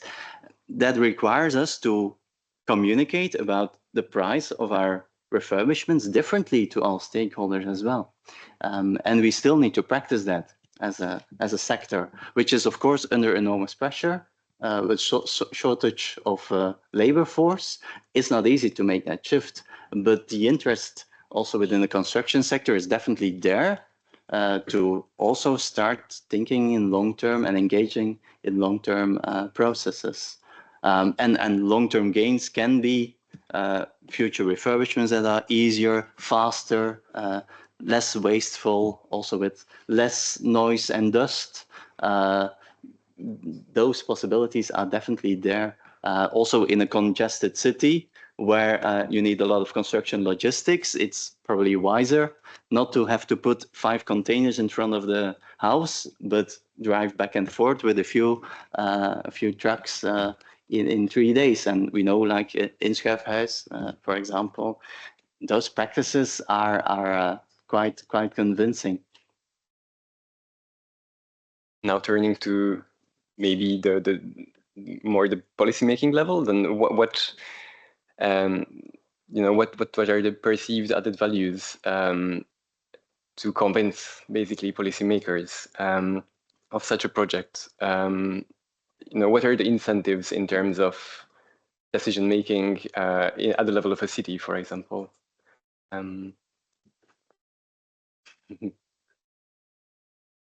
Just thinking of the words in English. I think that there's big need for renovation, and we know 40% of the owner occupiers cannot afford the refurbishment. There are studies about that, and if we look at the low-income owner occupiers, they can't do anything except paying the loan. So if we want to succeed to get sustainability goals, we really have to look how can we work together with the households and who needs the most help. I think the bigger picture is the thing that will convince the policymakers, because if we don't do anything, we will never get that sustainability goal. So, and everyone together makes the system, and not only the rich people.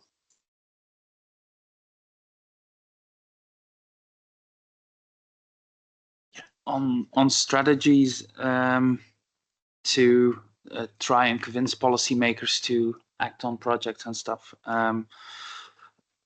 We have a lot of experience with a lot of pilot projects who did not make the cut, but also did make the cut of scaling and so on. One of the major factors is involving government very, very early on. If you go and present a project that's finished and a whole package without haven't taken in account all the very specific rules that government or departments see that you don't, your chances of succeeding are a lot smaller. So that's something we really try to do, is involving a lot of departments early on. Yeah, local administrations can also anticipate that, of course. And I don't know if it's Ghent or in Mechelen, like the local neighborhood scans that are being done, being proactive about what is the future of a building block, what kind of residence mix do we want to get in here, is of course already paving the path for initiatives like yours. Might be helpful as well. I might just return to the word convince and this notion of convincing communities or residents on the ground. I think equally convincing policymakers. It's this assumption that everyone is in either or camp. And at the end of the day, every policymaker also is a homeowner, maybe a rich homeowner in some instance, but in others not. So I think it's beginning to build these, as you've alluded to, building these stakeholder groups or these networks into partnership at the earliest stage, so that the convincing can stop in each direction and so that things can be built together, which returns to Matthew and this tour of projects around Europe to see actually, okay, what's happening? What can we learn from, rather than who's going to convince us? So what can we all learn from each other and our different stakeholder members throughout these processes? Yeah.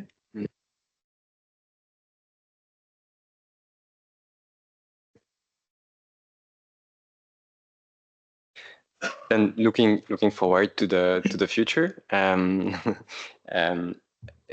do you see any specific challenges that you see that we have to be focusing on? That is is probably the most difficult from your perspective, and what are the kind of key resources or actors that actually help on overcoming that, and how do you build something together, as you said, with others to achieve that?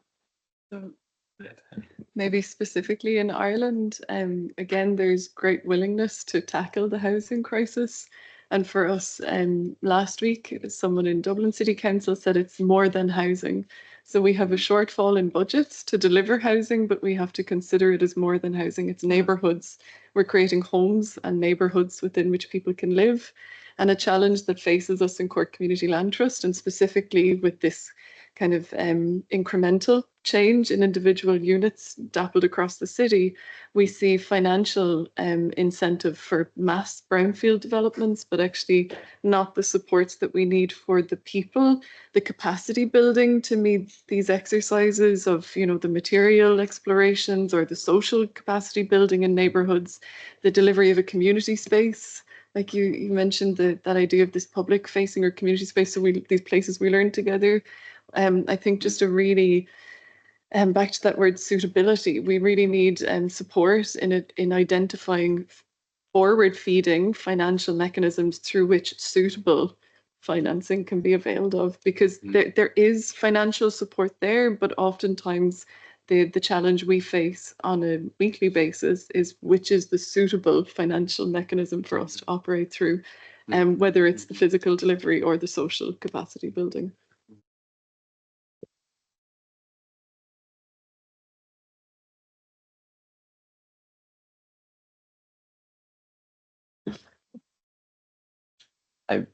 I think during your discussion it came up that these objectives of sustainability, affordability, and providing more housing, but these are working in silos very often. That's my impression in terms of policy making, but also in terms of financing streams and so on. And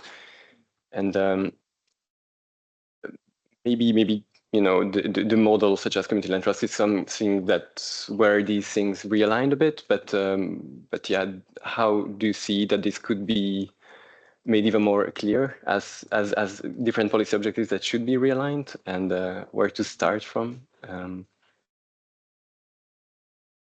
Even sometimes that because I think the case of Ghent is very inspiring for other cities as well, that just the city had this proactive attitude towards innovative projects. And would you have any advice, to give to other municipalities on what does it take to kind of overcome a bit these silos and work together with local projects?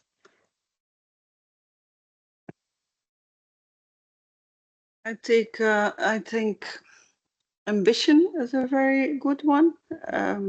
As we could hear our alderman say, we are very proud to be the first in Europe to do this and that, to be ambitious, to see the bigger picture, and to think further than 6, 5, or 10 years, because the bigger picture is something on the long end. And believe in it. I think when you make priorities and you go for it, a success story always attracts a lot of people. And when you are enthusiastic and you go for it, then a lot of people will say, I want to join. Even if it's difficult and even if it's not clear to them what to do. But it's a challenge every day to keep the different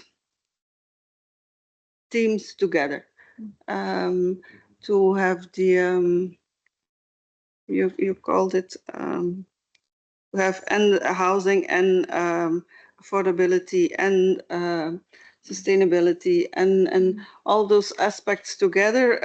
A lot of people are willing to do their best, but you still have to keep it together to go that one direction altogether.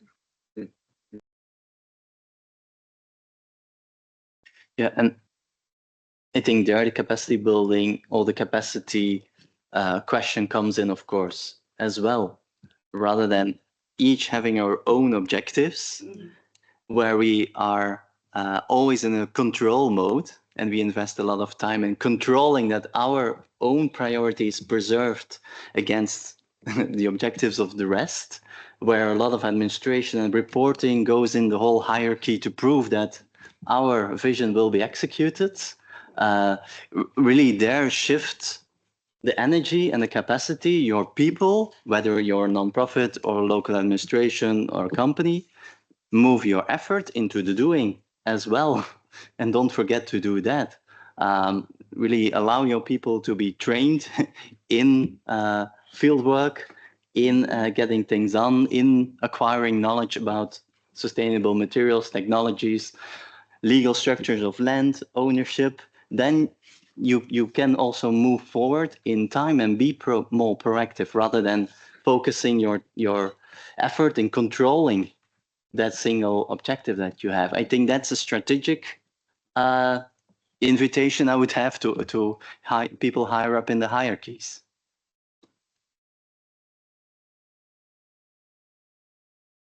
I think there's also something to be said about local democracy. I think Ghent is pretty special in Flanders if you see how high affordable housing is on the local agenda here. There's a lot of social organizations and citizens who are very, very actively pressing on that subject, which gives room and breathing space to departments and policymakers and actual social organizations who work with projects to go and have a discussion with politicians who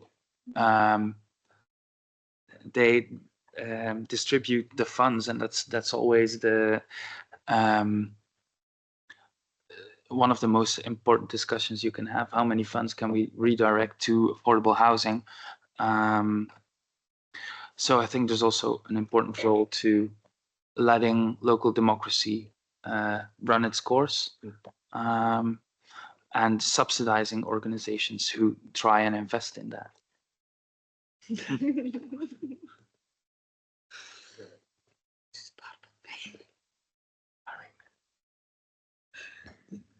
I think on these words, I would like to open the floor to the audience as well.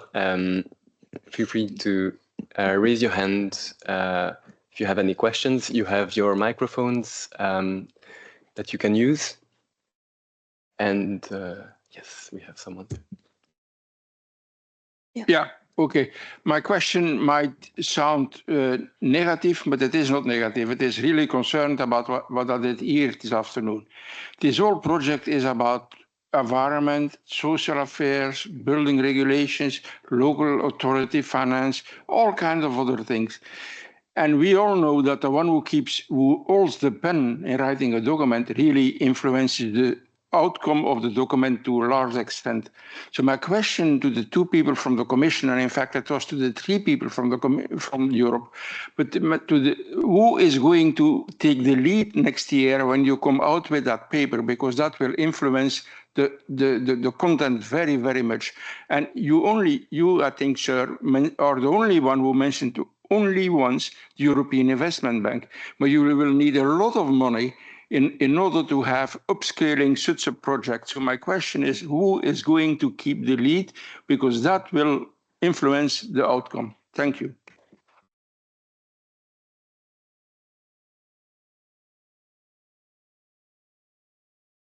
Well, Sorcha, anticipating this tough question, has left.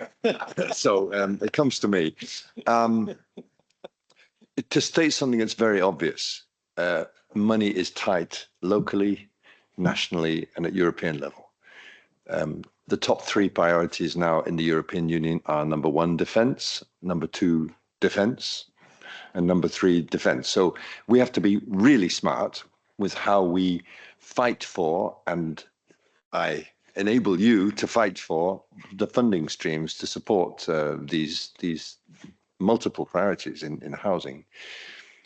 There is a lot of money out there. I think there is a general sense that it's not always well known or understood. It's not always available for distribution to the local level. I was with a group of cities in Rome yesterday who asked me again, why can't cities receive money directly from the European Union? Why does it always have to come through the member states or through other managing authorities? And that is a very difficult question to answer. I mean, in the short term, it's not, that isn't going to change. But I think through this thing we're calling the platform, in the European Union, we come up with a lot of concepts, high-sounding things. And so I want this platform to be a really operational tool for people who, at the local level, are trying to drive things forward. The EIB, you mentioned, is now, I think, increasingly coming onto the pitch. They have their own task of 40 people, looking from an urban planning perspective, from an environmental energy efficiency perspective, and now also from affordability. And they're keen to start working on smaller projects. The national promotional banks are very enthusiastic, and each of them is lending more on a national basis than the EIB is at the European scale. The Council of Europe Promotional Bank, which has got a particular tradition of working in social housing, I think is also going to be involved. So we need to bring these players in. We need to identify how we can maximize what comes to housing. We need to do it now under the current European multi-annual financial framework. And it's so beyond my pay grade for I can't speculate. I hear many people saying they want to make sure that in the next financial period, we reprioritize housing. Last point, all of the public money put together, European, national, local, won't make more than a drop in the ocean. We've really got to find a way to drive private money into this to support these efforts. I think that's why the detail of some of these grassroots efforts is so important, because it will be in the end private money which is investing in affordability for the longer term, not coming in for speculative purposes, which is going to be the difference maker. And that's a difficult nut to crack, but that's another thing we'll be looking at very, very closely. I hope that begins to answer your question. I'm afraid it's not. You did not answer who in the European machinery is going to take the lead. Oh, I'm sorry. Oh, excuse me. It was more easier than I thought. So Commissioner Dan Jorgensen is the commissioner for housing. He also has energy in his portfolio, so he can bring sustainability and affordability together. He will be working closely with his colleagues, so the colleague that's looking at the state aids rules, the colleague responsible for cohesion policy, and it'll be a joint team effort. But he will be in the lead on that inside the Commission, and he'll also be working very closely with the European Parliament, who have got a chairman of the special committee for this. So it's a very different landscape. I like to tease Sorcha. I heard her do a podcast before the summer with some other people, and they're all saying, well, the situation is so serious that what we need is we need a housing commissioner, and what we need is a housing task force, but that's not going to happen. So we've taken these first basic institutional steps, and let's see what we can come up with. Can I ask a question? I mean, unless there are others.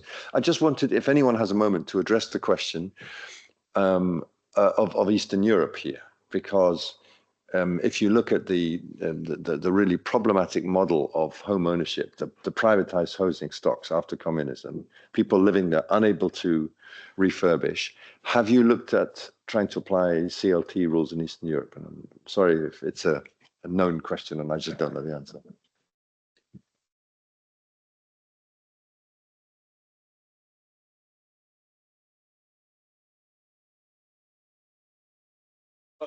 Keti, you can maybe tell a bit more about what the European network could do about it, but we really believe that indeed it's a very good question. And we believe that community land trust, and especially this upcycling trust model, could be an answer to this problem. Because as we heard in this context, social housing or community housing is still considered a bit like problematic, coming from a communist background. And in the model that we are proposing can, at the one hand, guarantee lasting affordability while leaving the ownership of the building to the people. And so especially in these bigger co-ownership structures where their renovations are highly needed, to be able to intervene at the most problematic situations, I think it is really an important lever to answer to both housing problem and energy and climate problem. And well, when in Upcycling Trust there are no Eastern European countries, it's because the project is funded by Interreg Northwest Europe. But I'm sure that when it would have been in an Interreg Europe project, we would certainly have had people from Eastern European or Central European countries involved.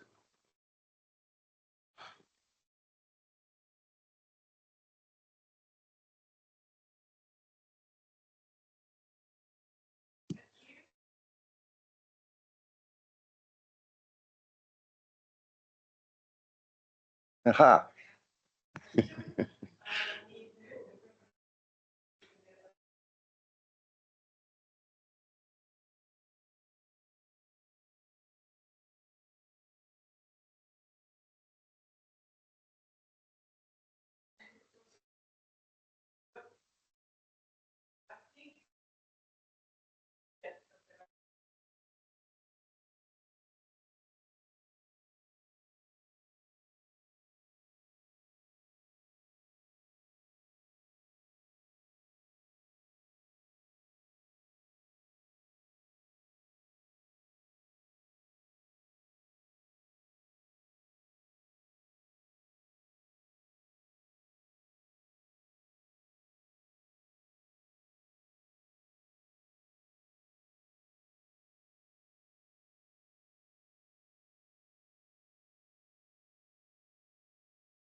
Building renovation based then. And also when I'm renovating my apartment with Brussels, I wanted to have an upside.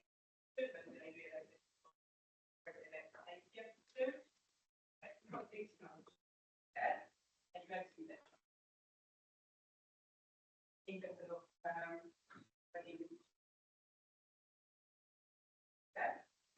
And I wrote for that. Thank you.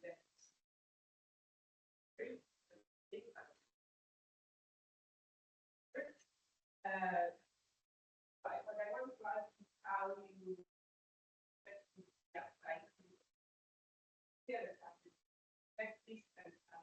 access the text website to the life. And what I do for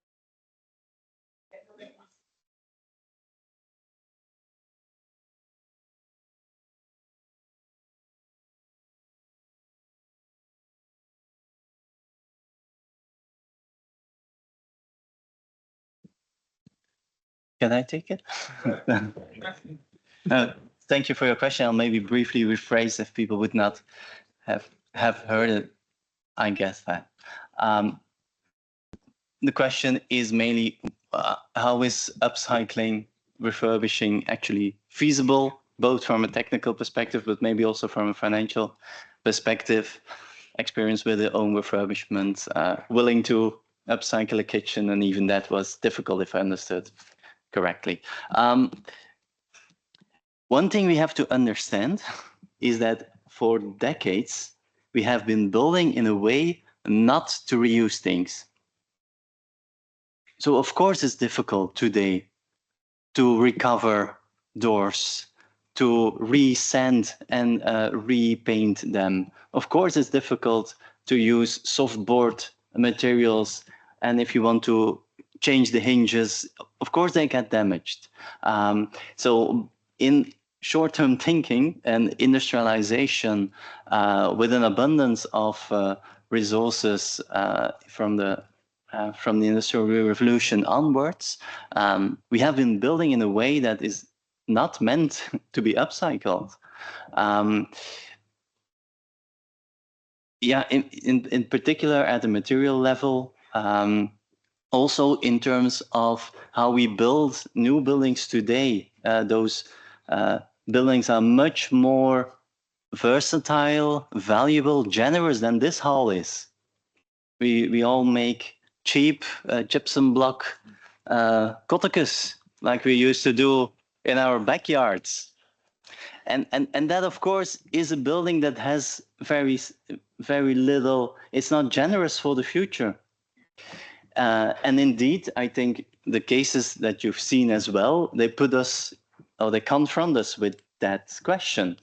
To what extent is it valuable? Is it reasonable to upcycle a row house versus the post-war houses? That is really part of the question, that, and that's a general question. It's not about the CLT model. It's a general question about refurbishments. What is valuable? What is feasible to refurbish, and what is not, of course. And there, the voices are very different. We hear construction sector praying for more demolition and rebuild. Also, they advocate for low TVA on rebuild. Of course, because that's in their interest. I think as if we also should look from a societal perspective and what is of interest there. And I'm far from claiming that we cannot not demolish buildings, and some are just have so low potential to reach the comfort that we want to reach, that there the question should be, how can you create, instead of, again, cottages, very generous and future-proof buildings altogether in a CLT model. So there we have to stay critical as well to ourselves. I might just add to that I think your experience, it's one which is the novelty rather than the norm, and with novelty comes expense. And in Ireland, and the system that we are looking at, which I know is shared by our colleagues in Brussels as well, current funding support for a homeowner to renovate in a circular way actually renders a lot of the materials you might opt or choose null and void for funding support. So again, this idea of convincing and not to overwork it, but a circular approach. So a homeowner, in this instance, through our pilot projects, we demonstrate a material which could be more circular. So it's currently a novelty. So it might be more expensive the first time we do it. But then through, for instance, in Ireland, we have vacancy grants, we have renovation grants for heritage, like buildings of heritage significance. Through these pilot projects, we could then begin to work together. So again, looking at something grassroots, the individual homeowner scheme, showing the novelty, which needs to become the norm, which then through funding supports the development of, we have best practice technical guidance documents for renovating your home from an energy point of view in Ireland. Until last year, they did not take into account buildings which had a solid masonry wall structure build up. So it was proposed through this funding stream, or residents were being forced to overlay energy improvements on their home which were detrimental to the health of the wall build-up. Again, back because of this financial question which you raise. Any of us, whether in business or in our home, we will choose the most comfortable and the most efficient route to get from A to B. That is human nature, I believe. So in that sense, I'm quite realistic, but I'm optimistic that if we begin to remove this novelty factor from these approaches, demonstrate their viability, oftentimes in renovation, it is more expensive. In a lot of instances, when you overlay data and analysis, to take bricks from a building back to the individual brick is more carbon intensive than it is to purchase the new brick. So there are means through which we can use data, analyze and evaluate what we do, and then create from these novelty experiments norms which become wholesale, circular and long lasting.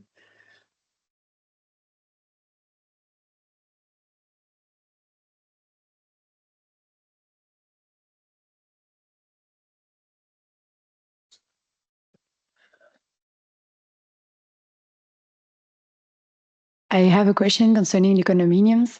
I was wondering, how do you manage in the case of condominiums? Because there it's quite difficult, I think, to split the ground. Whereas when you have only one owner, it's easier. So I was wondering, when you have 7 co-owners, how do you manage?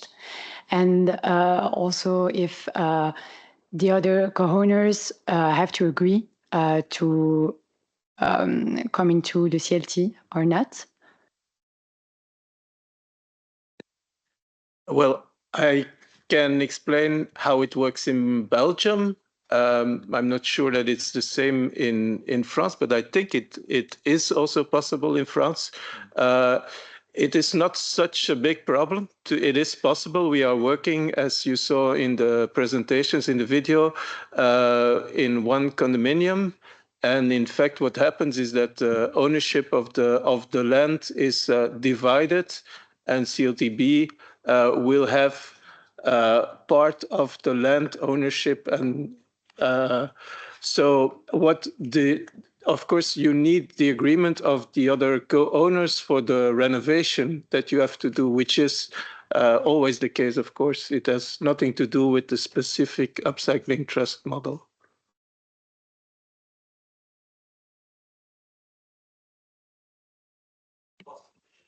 Yes, thank you. I think that during the presentation, there was no specific explanation on the financial system. So I was wondering, how will the project finance the renovations? I suspect it has to do with the bringing the land into the trust, but then what if the value of the land is not make up enough for the renovation budget?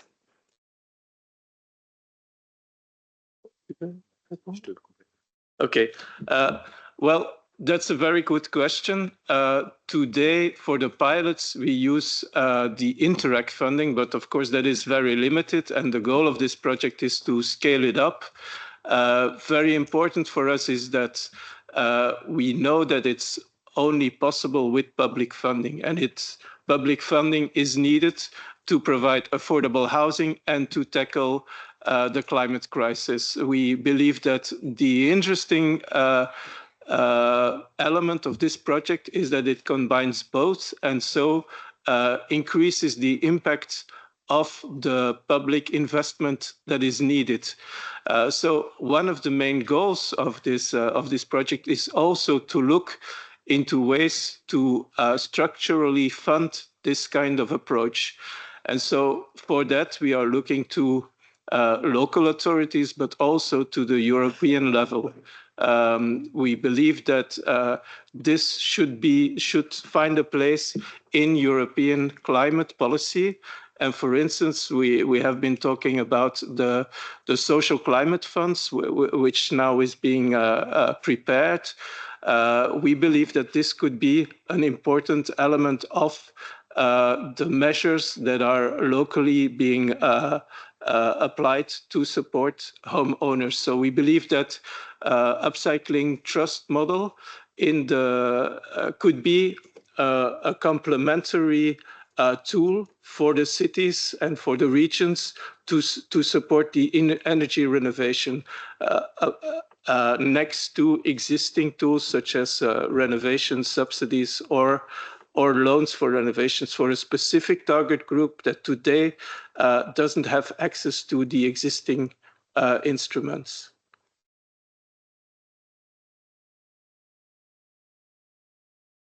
Question.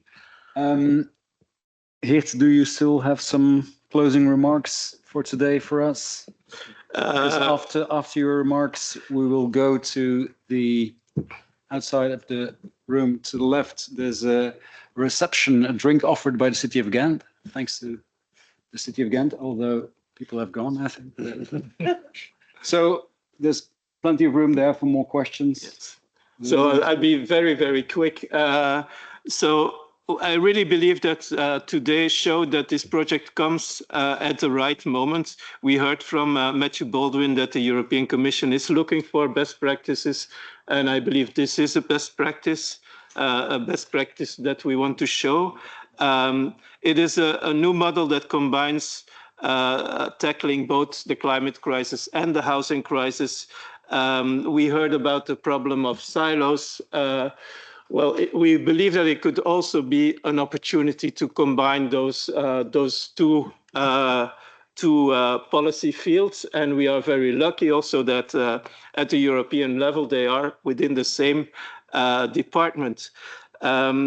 It is a model that addresses also the most difficult buildings, those who are the most difficult to resolve with the existing tools, and also the most vulnerable residents. It is a circular model that uses a minimum of resources and a model that can be easily adapted to the local situation, use local potential, address local problems. Matthew Baldwin also said that it was important to exchange between member states and cities. I think our project is also really a good example of that. It has been shown already in the first year that we can learn a lot from other partners. That we can learn also between local authorities, non-profit organizations, and academic partners, that this is a very useful combination. We really hope that this event will help us bring this up to on the table, where decisions are made about the future of our cities, the future of Europe, and that we'll have the possibility to continue the discussion with the local authorities, with the European level. And we are, after this event, we are going to come together with all the partners to draft recommendations that we will be very happy to further discuss with you. Thanks a lot, everyone, and thanks also for CLT Ghent and the City of Ghent for hosting this event. Well, let's go to the drink now.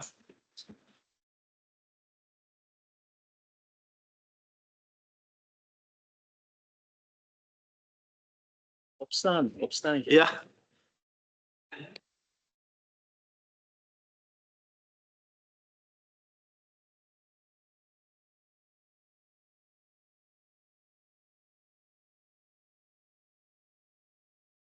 De hele tijd alert zijn, hè. Kent hem dan geen rechts.